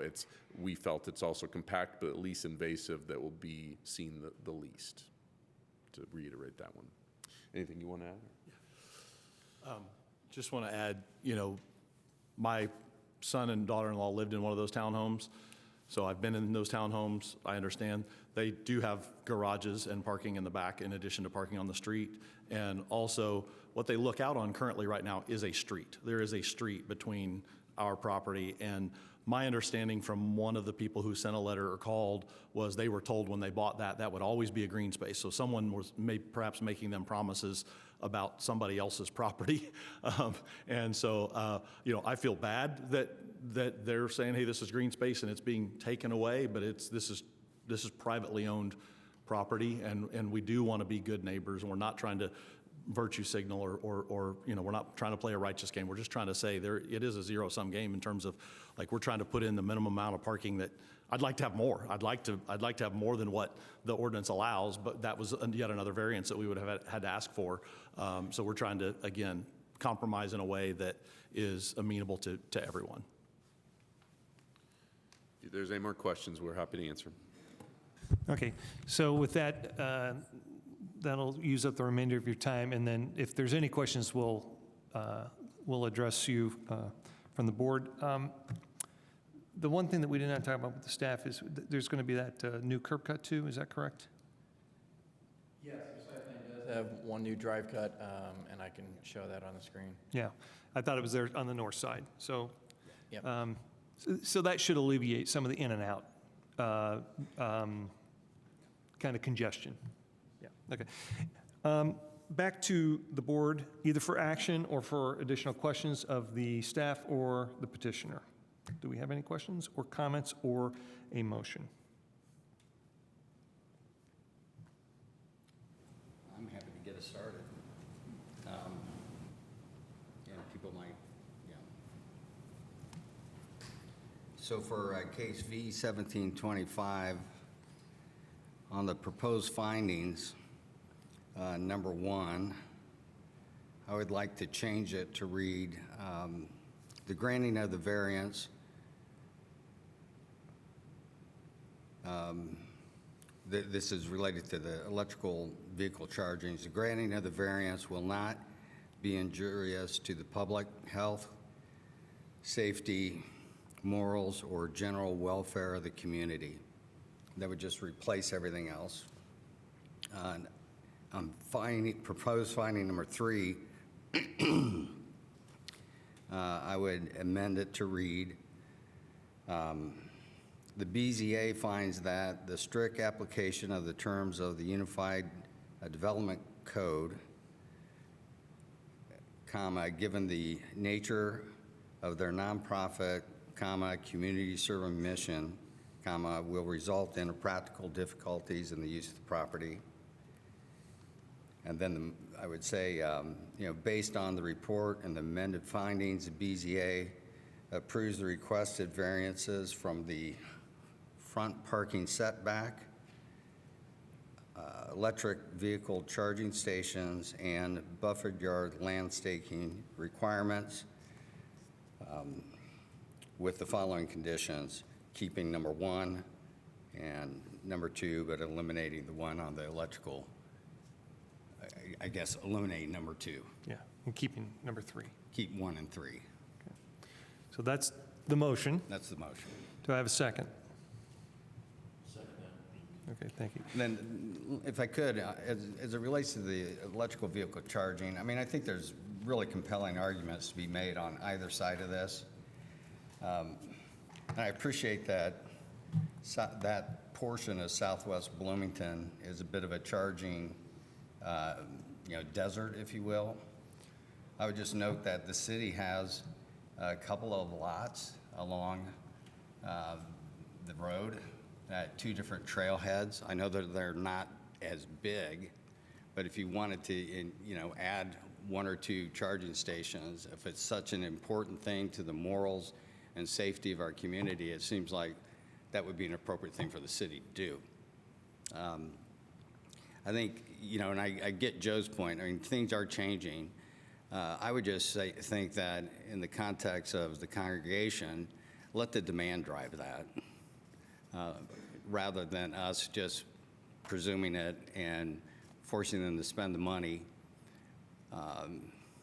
Because it doesn't make that much sense to me to say, I mean, and I don't own an electrical car right now, but I'm not really interested in super slow charging either. So I'm just not sure in the context of the neighborhood setting that it makes much sense to say, well, just do a couple of, inexpensive, low charge ones when that is not what the market really wants. So that's my comments. Yeah, and I was actually going to address that after a motion was made, which was, to me, I ask a lot of questions about the EV, and I ask that because I just wanted to get a really clear picture in my head about what I think might be a wise thing to do. And I also think it's important for the petitioner to hear those questions, especially from the standpoint of it's kind of a desert out there. My biggest, the most compelling thing for me on the EV is I am concerned about requiring that of this type of use. I really get it for large parking lots in a commercial space. It makes a lot of sense because it actually does drive people to certain places to shop. So I wanted to take a little bit of time to explore that, to just see in my head whether it was really viable to put that there. I do think, I agree with let the demand drive it. I do think there is something to plan ahead, which is if you're going to have the expense, you could certainly pass this motion, but I do think the church should consider say, man, even if we put in one or two, because we do want to think ahead, and there might be a use for it. That was really the driving factor for asking so many questions about that, because there will be an increase in infrastructure. That's going to happen over time anyway. So that's why I ask. And I was looking that there are some very low-cost options, but I also agree with what John said, which is a lot of people aren't really interested in a 6-kilowatt charger. They're interested in much faster. So that is the only thing. I'm completely on board with the changes, or with the other variance request, for the setback and for the landscaping, et cetera. It was just that one question I really wanted to think about, because this is really an unusual circumstance just based on the fact that you have so much parking. So, good point. Thank you. Any other questions or comments? So, a vote of yes would be to approve the request for variance as outlined by John, which essentially is to do away, at its essence, to do away with the electric charger requirement, and to accept the rest of the conditions that were provided by the staff. So a yes would be to approve that. A no would be to deny that request for variance. No other discussion? I'll call the question.